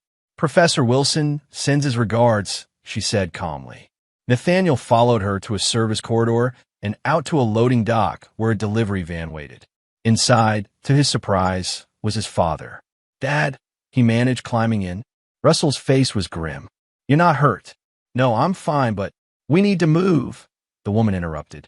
The SUV's team is searching the mall. As the van pulled away, Nathaniel turned to his father. How did you know I was being followed? Because I've been having you protected for the past year, Russell replied evenly. Ever since Lawrence Paxton made contact with a man named Diaz. Who's Diaz? A fixer who specializes in making problems disappear permanently. Russell's eyes were hard. I believe your mother and Lawrence have hired him to kill me, and they plan to use your graduation party to do it. Nathaniel felt sick. Last night, I overheard Lawrence talking. Russell nodded, unsurprised. Tell me everything you heard. As Nathaniel recounted the conversation, his father's expression grew darker. When he finished, Russell was silent for a long moment. They're more desperate than I thought, he finally said. And more reckless, involving you this way. What do they want? Why would they do this? Russell studied his son. How much do you know about Paxton Development's Oceanside Resort project? Just that it's Lawrence's biggest development. Mom said it would make them hundreds of millions. What she didn't tell you is that the project is built on stolen land using fraudulent permits. My firm discovered this while researching a neighboring site. If that information became public, Lawrence would face criminal charges and financial ruin. And Mom, Russell's expression softened slightly. Your mother is complicit. She used connections from our marriage to help secure the permits. Nathaniel struggled to process this. What are we going to do? First, we get you somewhere safe. Then, we proceed with the plan I've been developing for the past 5 years. You've been planning for this? I've been planning for everything, Russell replied. Your mother and Lawrence have underestimated me from the beginning. That ends now. The van turned onto a private airstrip where a small jet waited. This will take you to a secure location, Russell explained. Simone here will stay with you. What? No, I want to help, Nathaniel protested. You can help by staying alive and out of their reach, Russell said firmly. If they can't use you as bait, they'll have to adjust their plans, which gives us an advantage. But the graduation will proceed as scheduled. They'll assume you're still playing your part, and that will be their final mistake. As they approached the plane, Nathaniel grabbed his father's arm. Dad, I'm sorry. I should have seen what was happening sooner. Russell embraced his son for the first time in years. None of this is your fault. But I promise you, when it's over, they will never threaten you again. Watching the plane take off, Russell's phone buzzed with a message from Thomas. Diaz's men lost the trail. Proceeding to Phase 2. Russell texted back. Accelerate timeline. They're getting desperate. Chapter 5. The Conspirators. Lawrence Paxton slammed his fist on his desk, rattling the crystal decanter. What do you mean you lost him? He's a college student, not a trained operative. The man standing before him, Diaz, remained impassive. He knew he was being followed.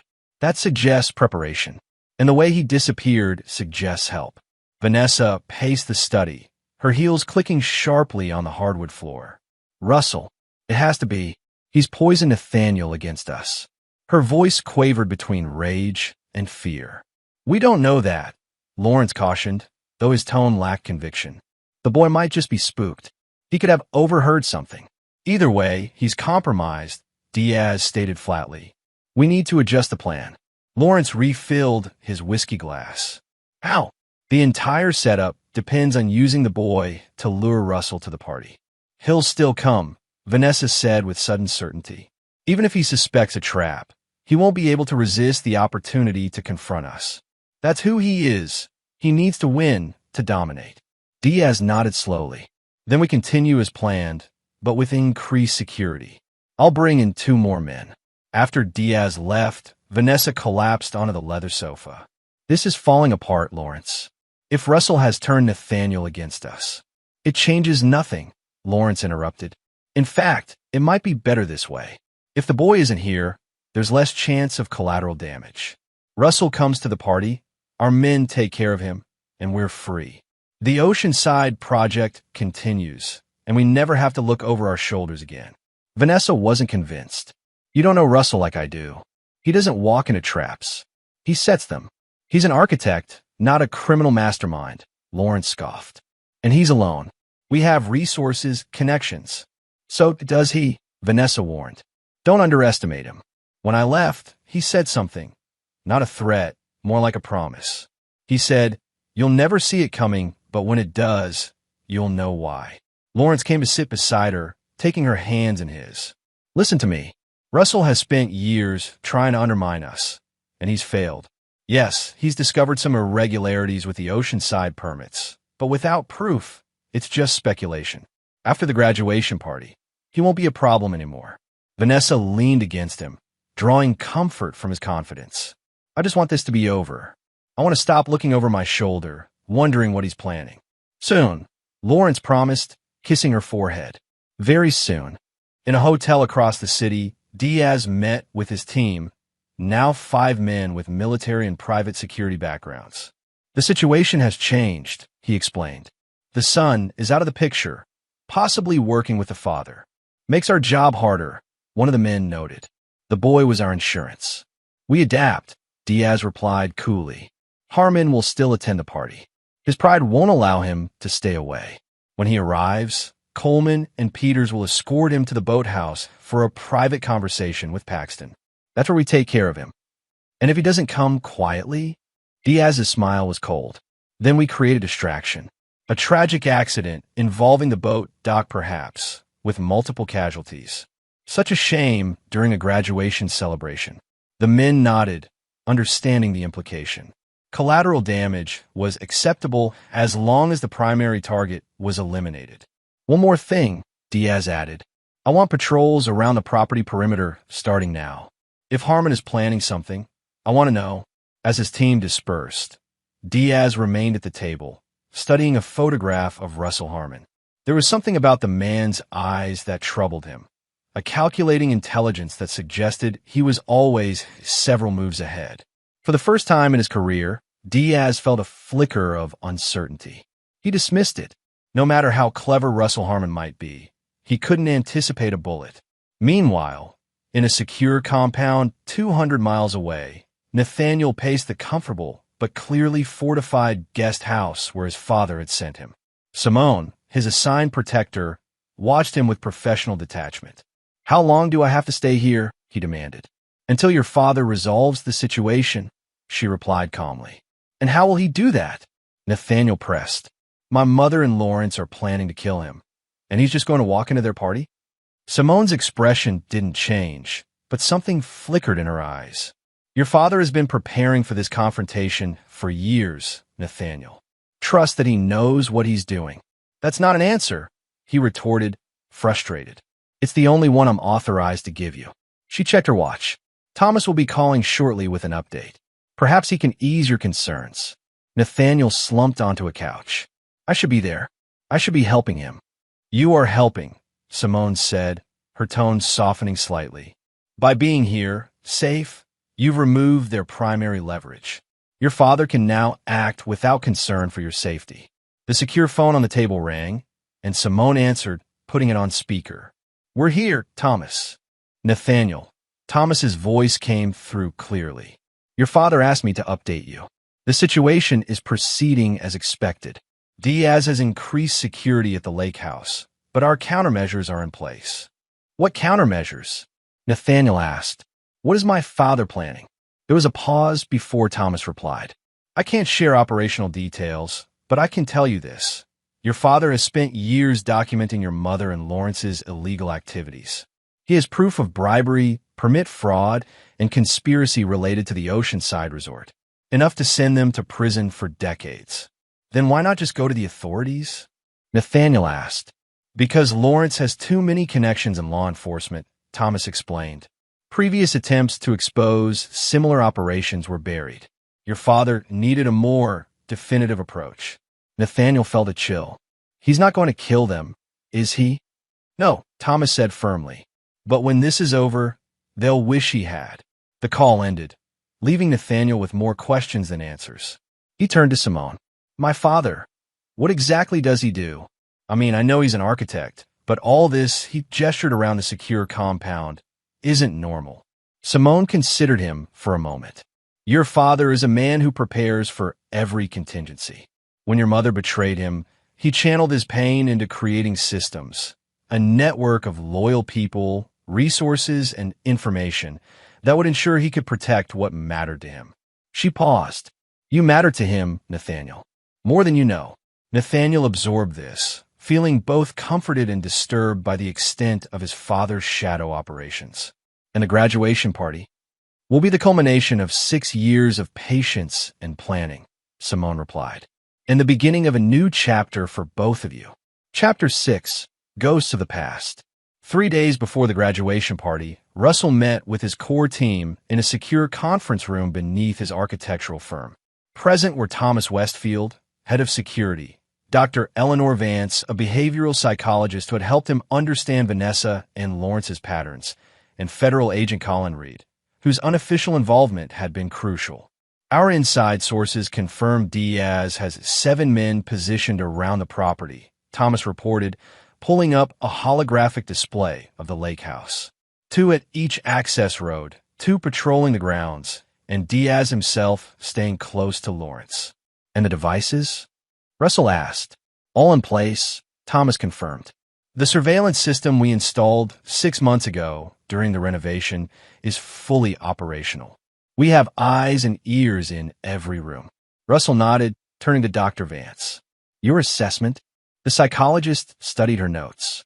Vanessa is becoming increasingly unstable. The loss of control over Nathaniel has triggered her abandonment issues. Lawrence is compensating with aggression and overconfidence. They're both at their most vulnerable psychologically. Good, Russell murmured. And you, Colin? Agent Reed looked uncomfortable. Everything's ready on our end, but I need to reiterate, this is completely unofficial. If anything goes wrong, the Bureau will disavow any knowledge. Nothing will go wrong, Russell assured him. Your team will receive all the evidence simultaneously with the execution of our plan. Lawrence's connections won't be able to bury it fast enough. As the meeting concluded, Thomas remained behind. There's something else, he said once they were alone. We've detected unusual activity on one of our surveillance channels. Someone may be piggybacking on our system. Russell's expression remained calm. Let them. It might be useful for them to see exactly what we want them to see. And Nathaniel? He's getting restless at the safe house. Keep him there until it's over, Russell said firmly. No matter what he says or what happens, he stays protected. Thomas nodded, then hesitated. Russell, I've worked with you for 6 years. I've never questioned your methods or your motives. But this plan, the scale of it, is proportional to their crimes, Russell finished. They didn't just betray me, Thomas. They've ruined lives with their developments, threatened people who stood in their way. And now they're willing to kill me and potentially harm my son. His eyes hardened. They've earned what's coming. Later that evening, Russell stood on his penthouse balcony, watching the city lights flicker like stars. His phone buzzed with a text from an unknown number. Still time to walk away. Take your son and disappear. Last warning. He smiled grimly. Diaz was getting nervous, attempting direct contact. It confirmed what he already suspected. They had detected some of his preparations, but didn't understand their purpose. Russell typed a reply, "I never walk away. See you at the party." He sent it, then turned to find Thomas in the doorway. "They reached out directly," Russell told him. "Desperate move," Thomas observed. "What now?" "Now we give them something to think about." Russell pulled up a program on his phone and activated it. Across the city at the Paxton Lake House, every electronic device, phones, computers, security systems, simultaneously displayed the same image for 3 seconds before returning to normal. A simple architectural blueprint of a trapdoor. A psychological shot across the bow. His phone rang almost immediately. Vanessa, her voice tight with controlled fury. "What do you want, Russell?" "Just ensuring you receive my RSVP for the party," he replied calmly. "Wouldn't miss it for the world." "Stay away from my house," she hissed. "Stay away from my family. Our son," he corrected mildly, "graduates only once. I'll be there to celebrate with him." "He doesn't want you there." "None of us do." Russell's voice hardened slightly. "Yet you insisted on a personal invitation. Make up your mind, Vanessa." There was a pause before she spoke again, her tone suddenly different, vulnerable, almost pleading. "Russell, please. Let's not do this. Whatever you're planning, whatever you think you know, we could talk about it. For Nathaniel's sake." It was a masterful performance. 6 years ago, it might have swayed him. "Interesting strategy," he commented, switching from threats to emotional appeals. Did Dr. Stevens suggest that approach? He always did favor the carrot and stick method. Her sharp intake of breath confirmed his suspicion. Dr. Stevens had been their marriage counselor years ago, and now apparently was coaching Vanessa again. "You're monitoring us," she accused. "Just returning the favor," Russell replied. "See you Saturday, Vanessa. Give my regards to Lawrence and Diaz." He ended the call, knowing he had accomplished his goal. They would be off balance now, wondering how much he knew, how he knew it, and what he planned to do with the information. Thomas gave him a questioning look. "Was that wise?" "Necessary," Russell corrected. "I need them reactive, not proactive. When people are afraid, they make mistakes." The next day, reports from their surveillance confirmed the effect of Russell's psychological warfare. Lawrence and Diaz had spent hours sweeping the house for bugs, finding only the decoys Russell had wanted them to find. Vanessa had argued with Lawrence about canceling the party, but he had refused, insisting they needed to maintain appearances. Meanwhile, Diaz had brought in additional security, increasing his team to 10 men. The lake house was now effectively a fortress, with armed guards at every entrance. "They're expecting a frontal assault," Thomas reported, showing Russell the security footage. "Diaz has positioned his men to repel an attack team." Russell smiled faintly, while leaving themselves completely vulnerable to what's actually coming. He turned to Thomas. "Initiate the final phase. It's time to bring the ghosts home." Thomas nodded, understanding the reference. "They'll be in position by tomorrow morning." "Are you sure about this part of the plan?" "Absolutely," Russell affirmed.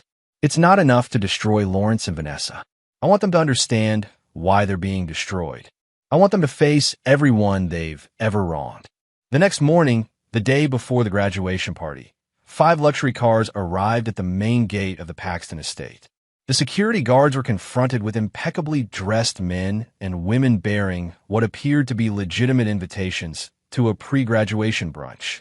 Confused, the guards called the house, where an equally confused Lawrence demanded to know what was happening. By the time he realized the invitations were forgeries, the visitors had been admitted and were proceeding up the drive.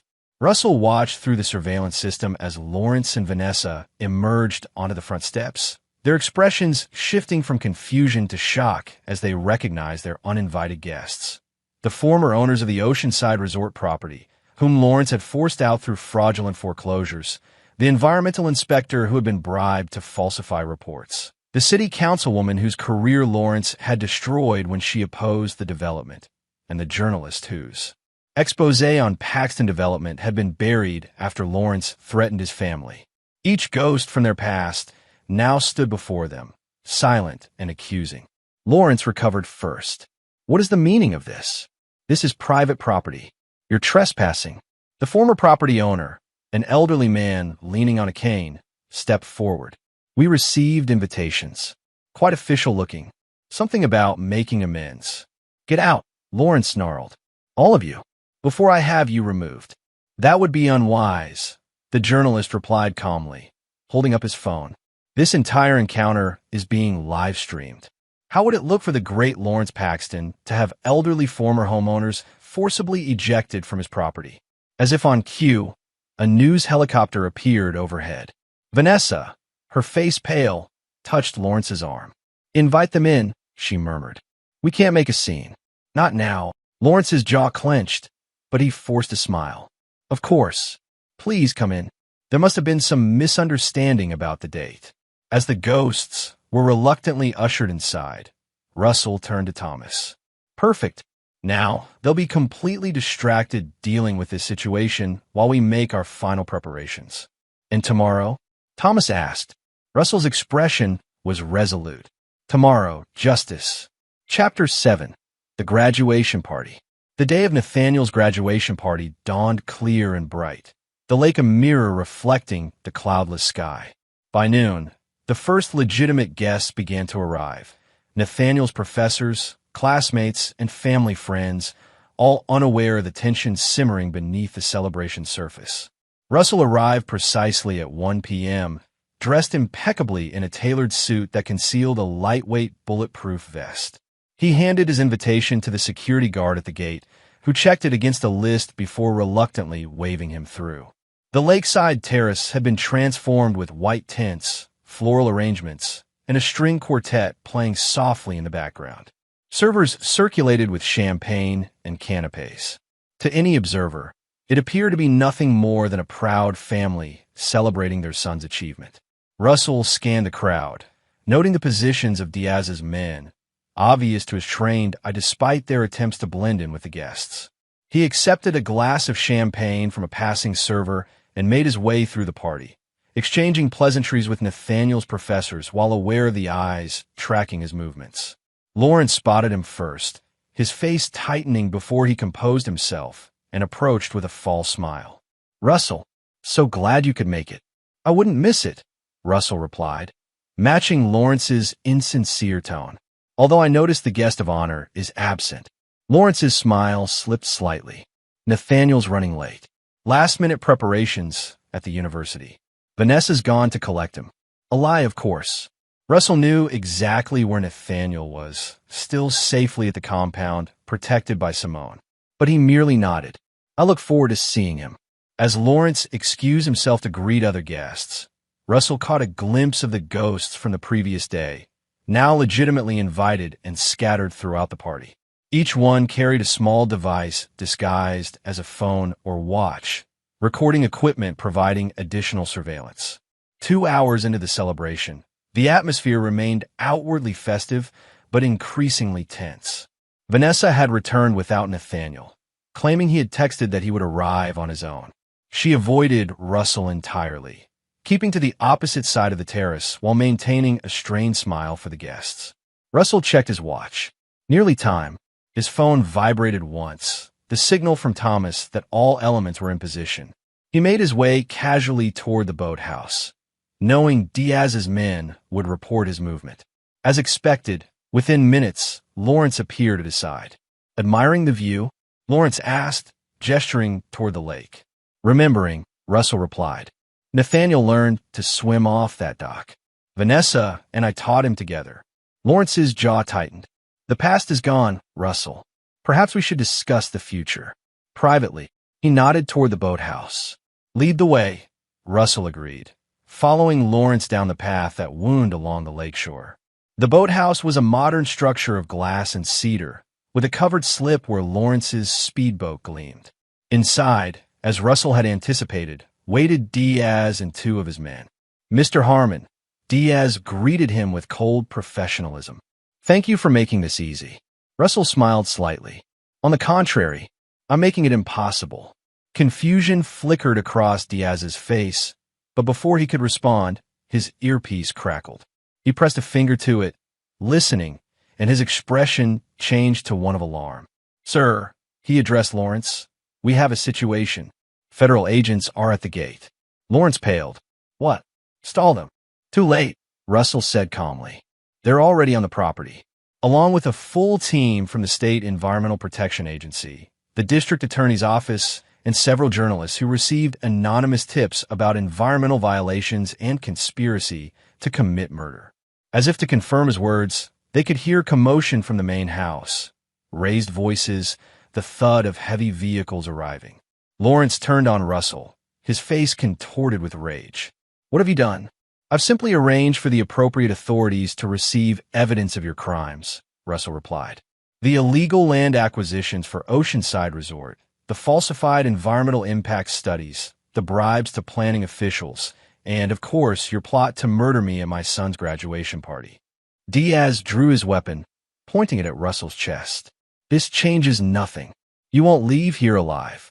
"Actually, I will," Russell countered, "because this entire conversation is being broadcast live to the federal agents currently moving through your property. The boathouse has been wired for video and audio for months. Kill me, and you add another murder charge to the multiple felonies you're already facing." As if on cue, a voice boomed through a megaphone outside. "This is the FBI. The building is surrounded. Come out with your hands up." Diaz hesitated, looking to Lawrence for guidance. Lawrence's mind worked frantically. This is a bluff. He can't prove anything about Oceanside. We cover our tracks. "Did you?" Russell produced a flash drive from his pocket.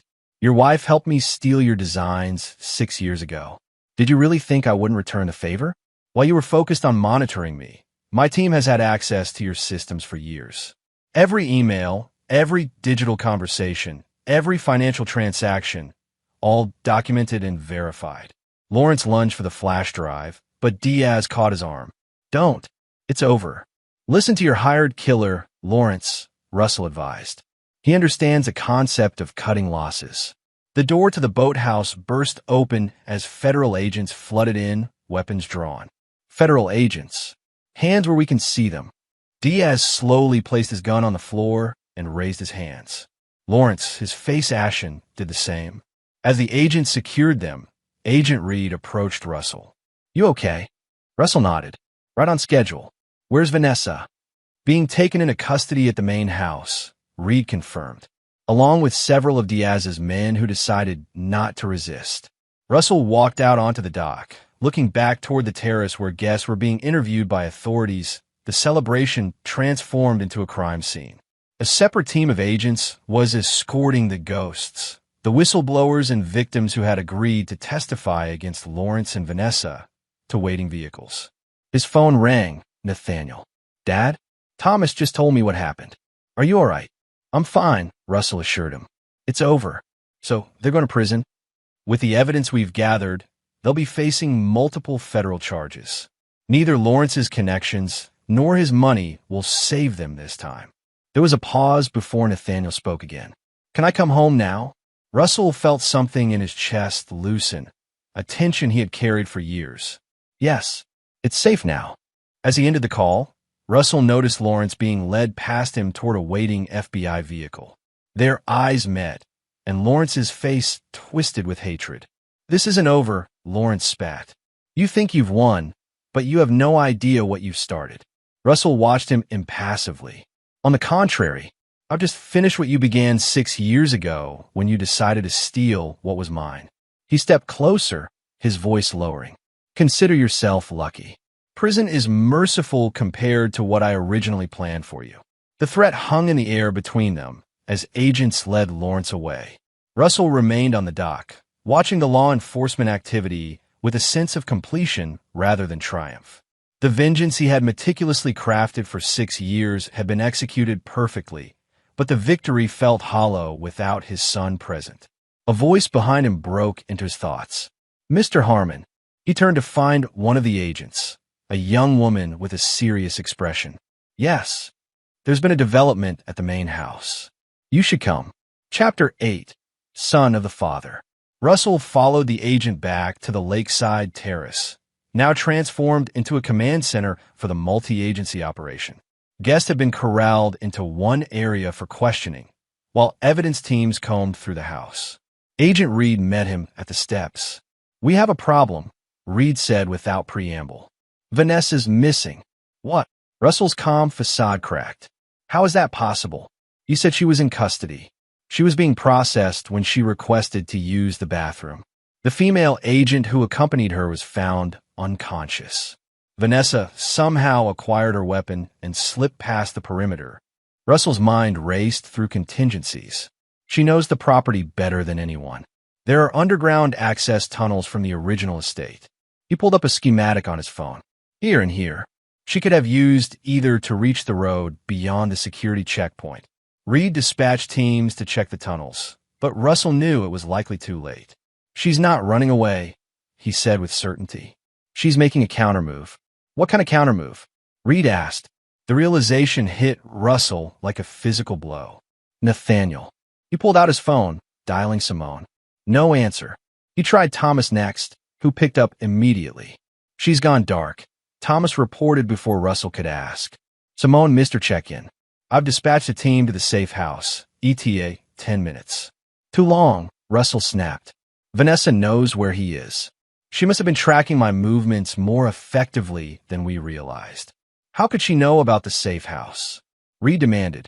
Because I underestimated her, Russell admitted, the rare acknowledgement of failure bitter on his tongue. I was so focused on Lawrence and his operation that I didn't give enough weight to Vanessa's own resources. His phone buzzed with an incoming text from an unknown number, like father, like son. Let's see how well you taught him to swim. Attached was a photo of Nathaniel, unconscious in what appeared to be the back of a vehicle. Simone was visible in the background, bleeding from a head wound. Russell showed the image to Reed and Thomas. She's taking him to water. Not here. Too obvious. Where else? The reservoir, Thomas suggested. Your old property on the west side. The hunting cabin, Russell agreed. It's remote, accessible by boat, and has emotional significance. That would appeal to her. Reed was already organizing a tactical team, but Russell shook his head. No time. She has at least a 30-minute head start. By the time her team gets there, it will be too late. So what's your plan?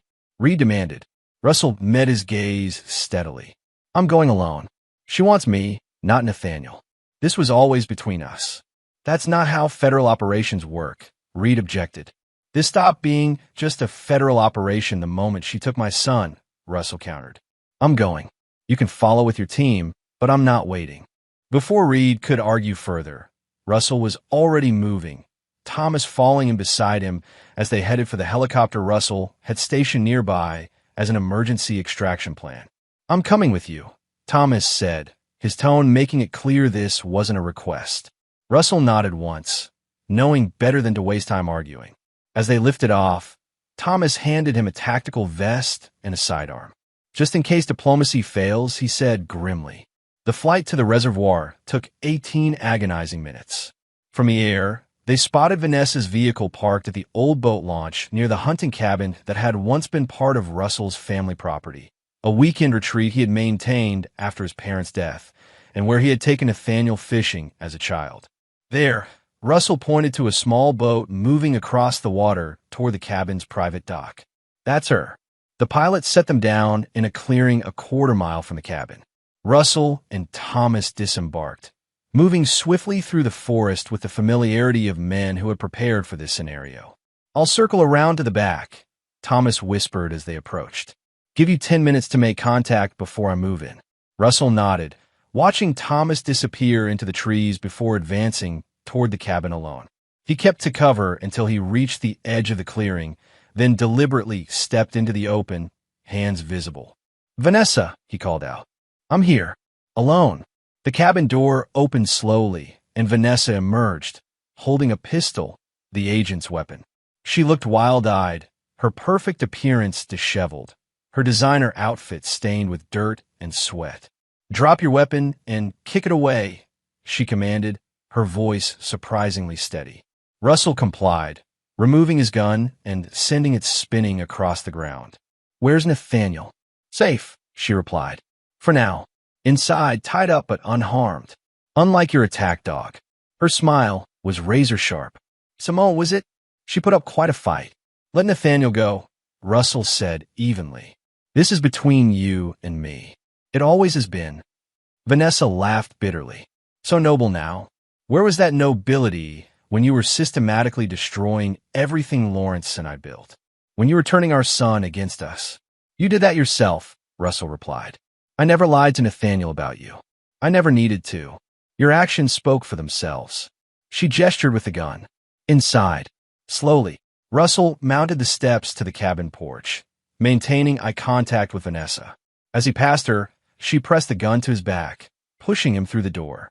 Inside, Nathaniel was indeed tied to a chair, a gag in his mouth. His eyes widened when he saw his father. Beside him, Simone lay unconscious on the floor, blood matting her hair. Russell moved toward his son, but Vanessa jabbed the gun harder into his back. Don't. Touch the ropes, and I shoot you where you stand. What's your plan here, Vanessa? Russell asked, turning to face her. Lawrence is in custody. Your assets are being frozen as we speak. There's no version of this where you emerge victorious. There's a version where you suffer, she countered, her eyes feverish. Where you lose everything, just like I have. Understanding dawned. You're planning to kill Nathaniel. Make me watch, then kill me. Vanessa's smile was chilling. Always the quick study. But first, I want you to understand exactly what you've done. The lives you've ruined with your obsessive need for vengeance. My need, Russell echoed incredulously. You betrayed me. You stole from me. You and Lawrence conspired to have me killed. Because you gave us no choice, she shouted, her composure cracking. You were suffocating me, controlling everything. Then when I found happiness with Lawrence, you couldn't let go. You had to destroy us. Russell studied her, seeing the delusion in her eyes. You rewrote history to justify your actions. I never controlled you, Vanessa. I trusted you. That was my mistake. Her hand trembled on the gun. Enough talking. On your knees. Russell complied slowly, calculating angles, distances, options. Thomas would be in position by now, but any sudden move risked Nathaniel's safety.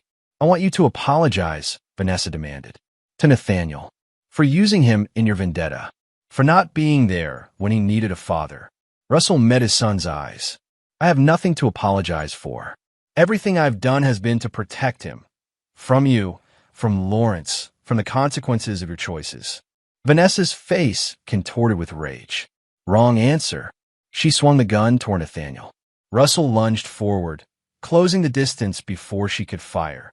He caught her wrist, forcing the gun upward as it discharged, the bullet shattering the cabin's front window.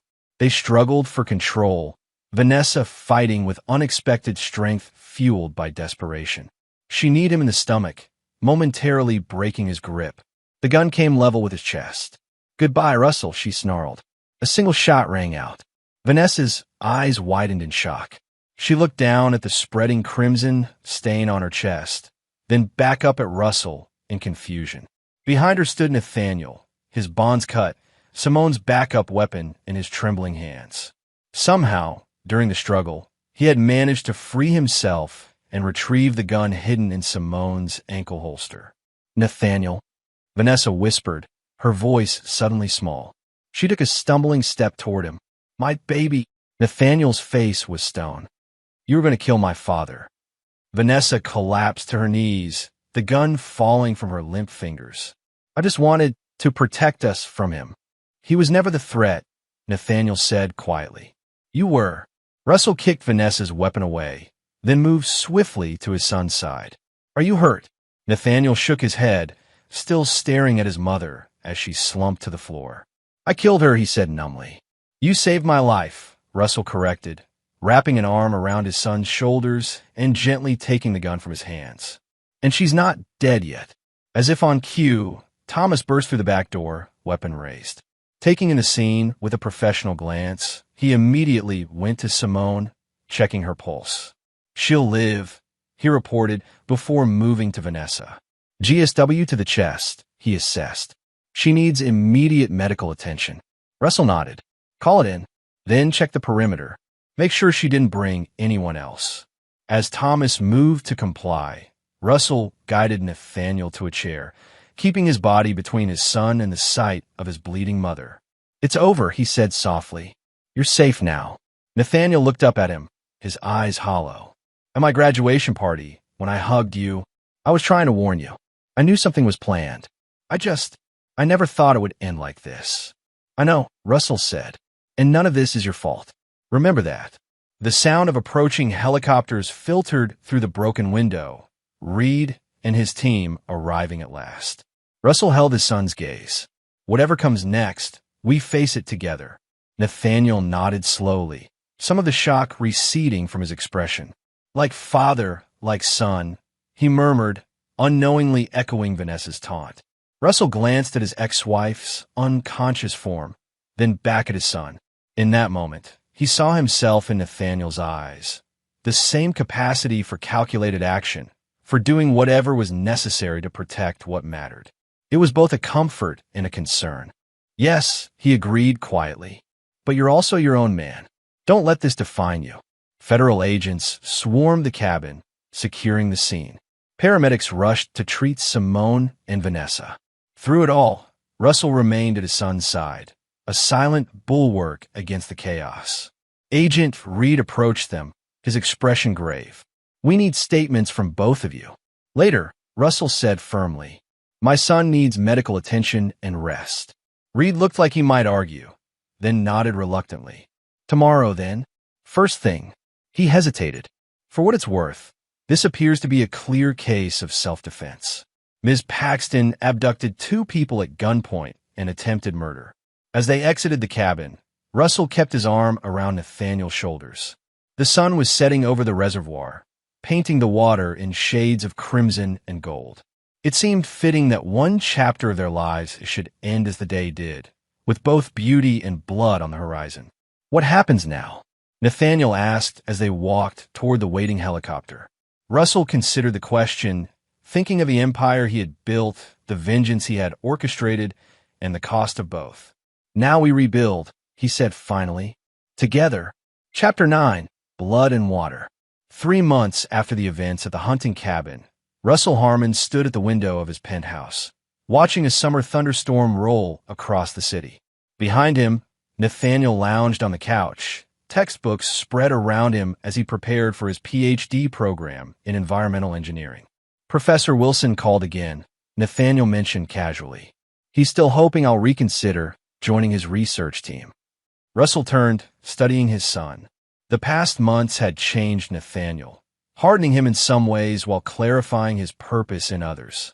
The trauma of shooting his own mother had left its mark, but he had refused counseling, choosing instead to process the experience in his own way, much as Russell would have done.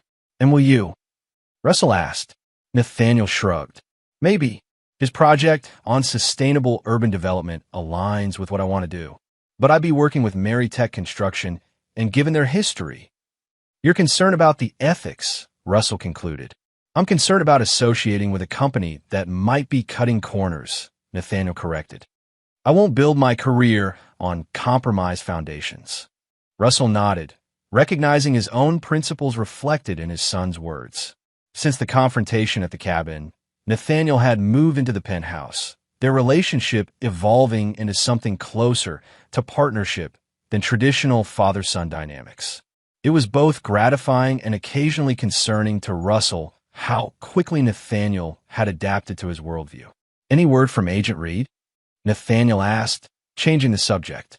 The sentencing is next week, Russell replied. Lawrence is looking at 15 to 20 years for conspiracy, fraud, and attempted murder. Without Vanessa's testimony against him, the prosecution's case isn't as strong as it could be, but the evidence we gathered is substantial. Nathaniel's expression darkened at the mention of his mother. Vanessa had survived the gunshot wound, but had suffered a stroke during surgery that left her partially paralyzed and with significant cognitive impairment. She was currently in a high-security medical facility, deemed unfit to stand trial. Have you visited her? Russell asked, already knowing the answer. No. Nathaniel's tone made it clear the subject was closed. Russell didn't push. He understood better than most the need to compartmentalize painful relationships. Instead, he moved to his desk and retrieved a folder. I have something for you to consider. Nathaniel took the folder, opening it to find architectural plans for a large-scale development. What is this? The oceanside resort property, Russell explained. With Lawrence's assets frozen and the company in receivership, the land is being sold at auction next month. I'm considering acquiring it. Nathaniel studied the plans with growing interest. This isn't a resort. It's a marine research center with sustainable housing. It's a concept I've been developing, Russell acknowledged. The location is perfect. Access to protected waters, existing infrastructure that can be repurposed. With the right team, we could create something that benefits the environment instead of exploiting it. And profits from it, Nathaniel noted shrewdly. Russell smiled. Ethical business can still be profitable. I'm proposing we develop this together. Your environmental expertise, my architectural vision. Nathaniel set the plans aside, his expression thoughtful. Using Lawrence's failure as our foundation. Poetic justice, Russell agreed. Taking something they tried to build through corruption and turning it into something meaningful. You never intended to simply destroy them, did you? Nathaniel asked suddenly. You wanted to replace them, to build something better in the space they left behind. Russell considered the observation. Destruction without creation is wasteful. I wanted justice, but also transformation. He paused.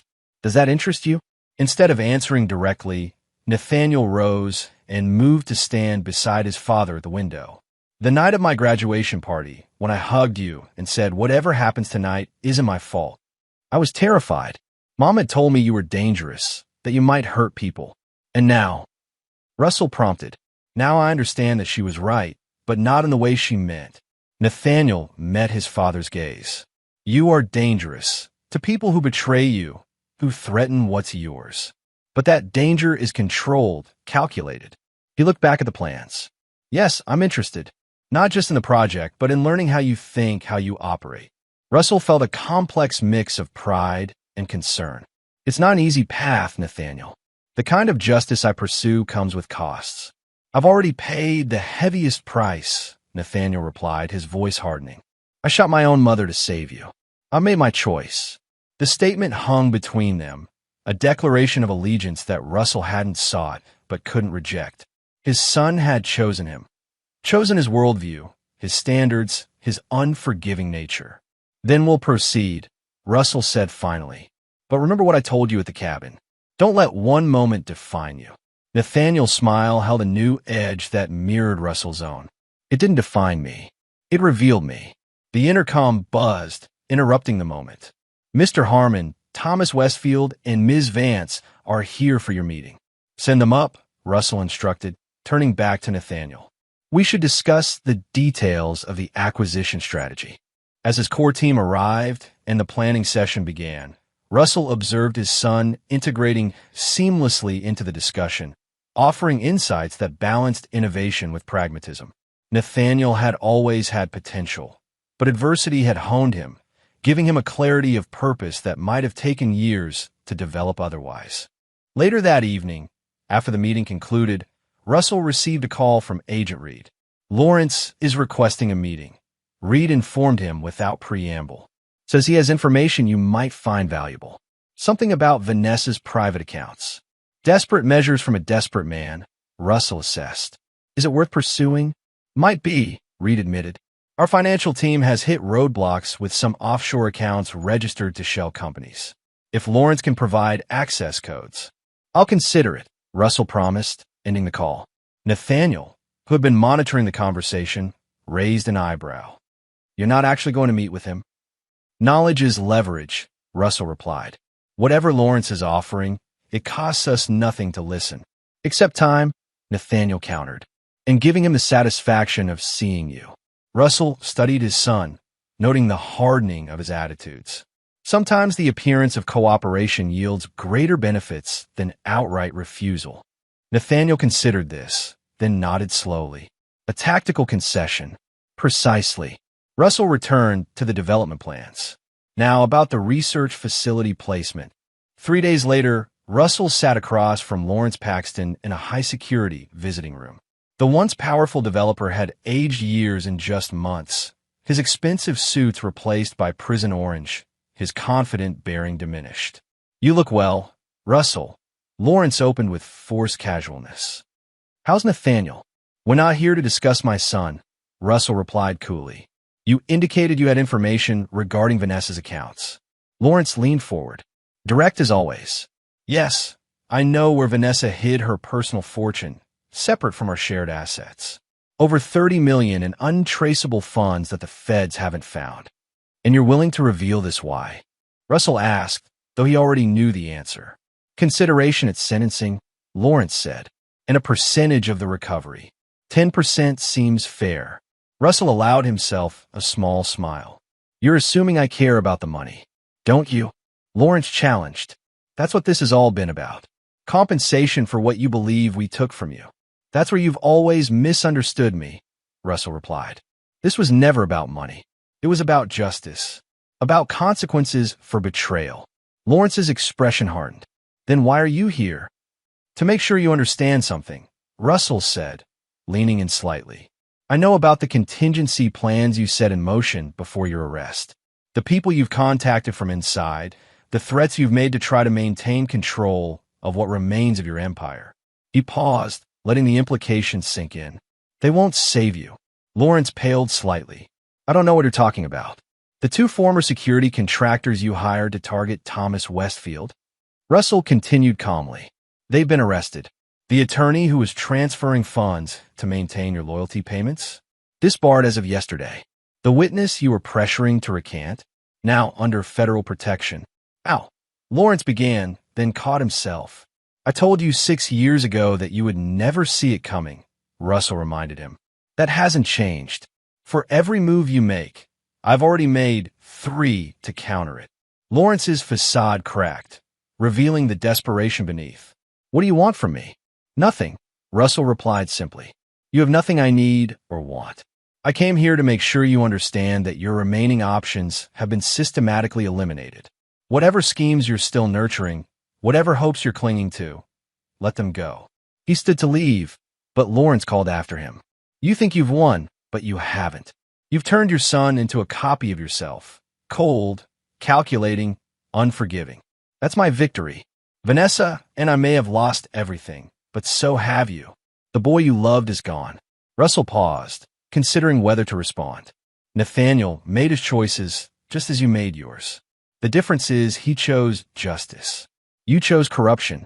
Justice. Lawrence laughed bitterly. Is that what you call shooting his own mother? Training him to be your successor in vengeance? Tell yourself whatever helps you sleep at night, Russell, but we both know what you've done to him. For the first time, a flicker of doubt crossed Russell's mind. Had he demanded too high a price from his son? Had his pursuit of justice twisted Nathaniel's natural development? He pushed the thought aside.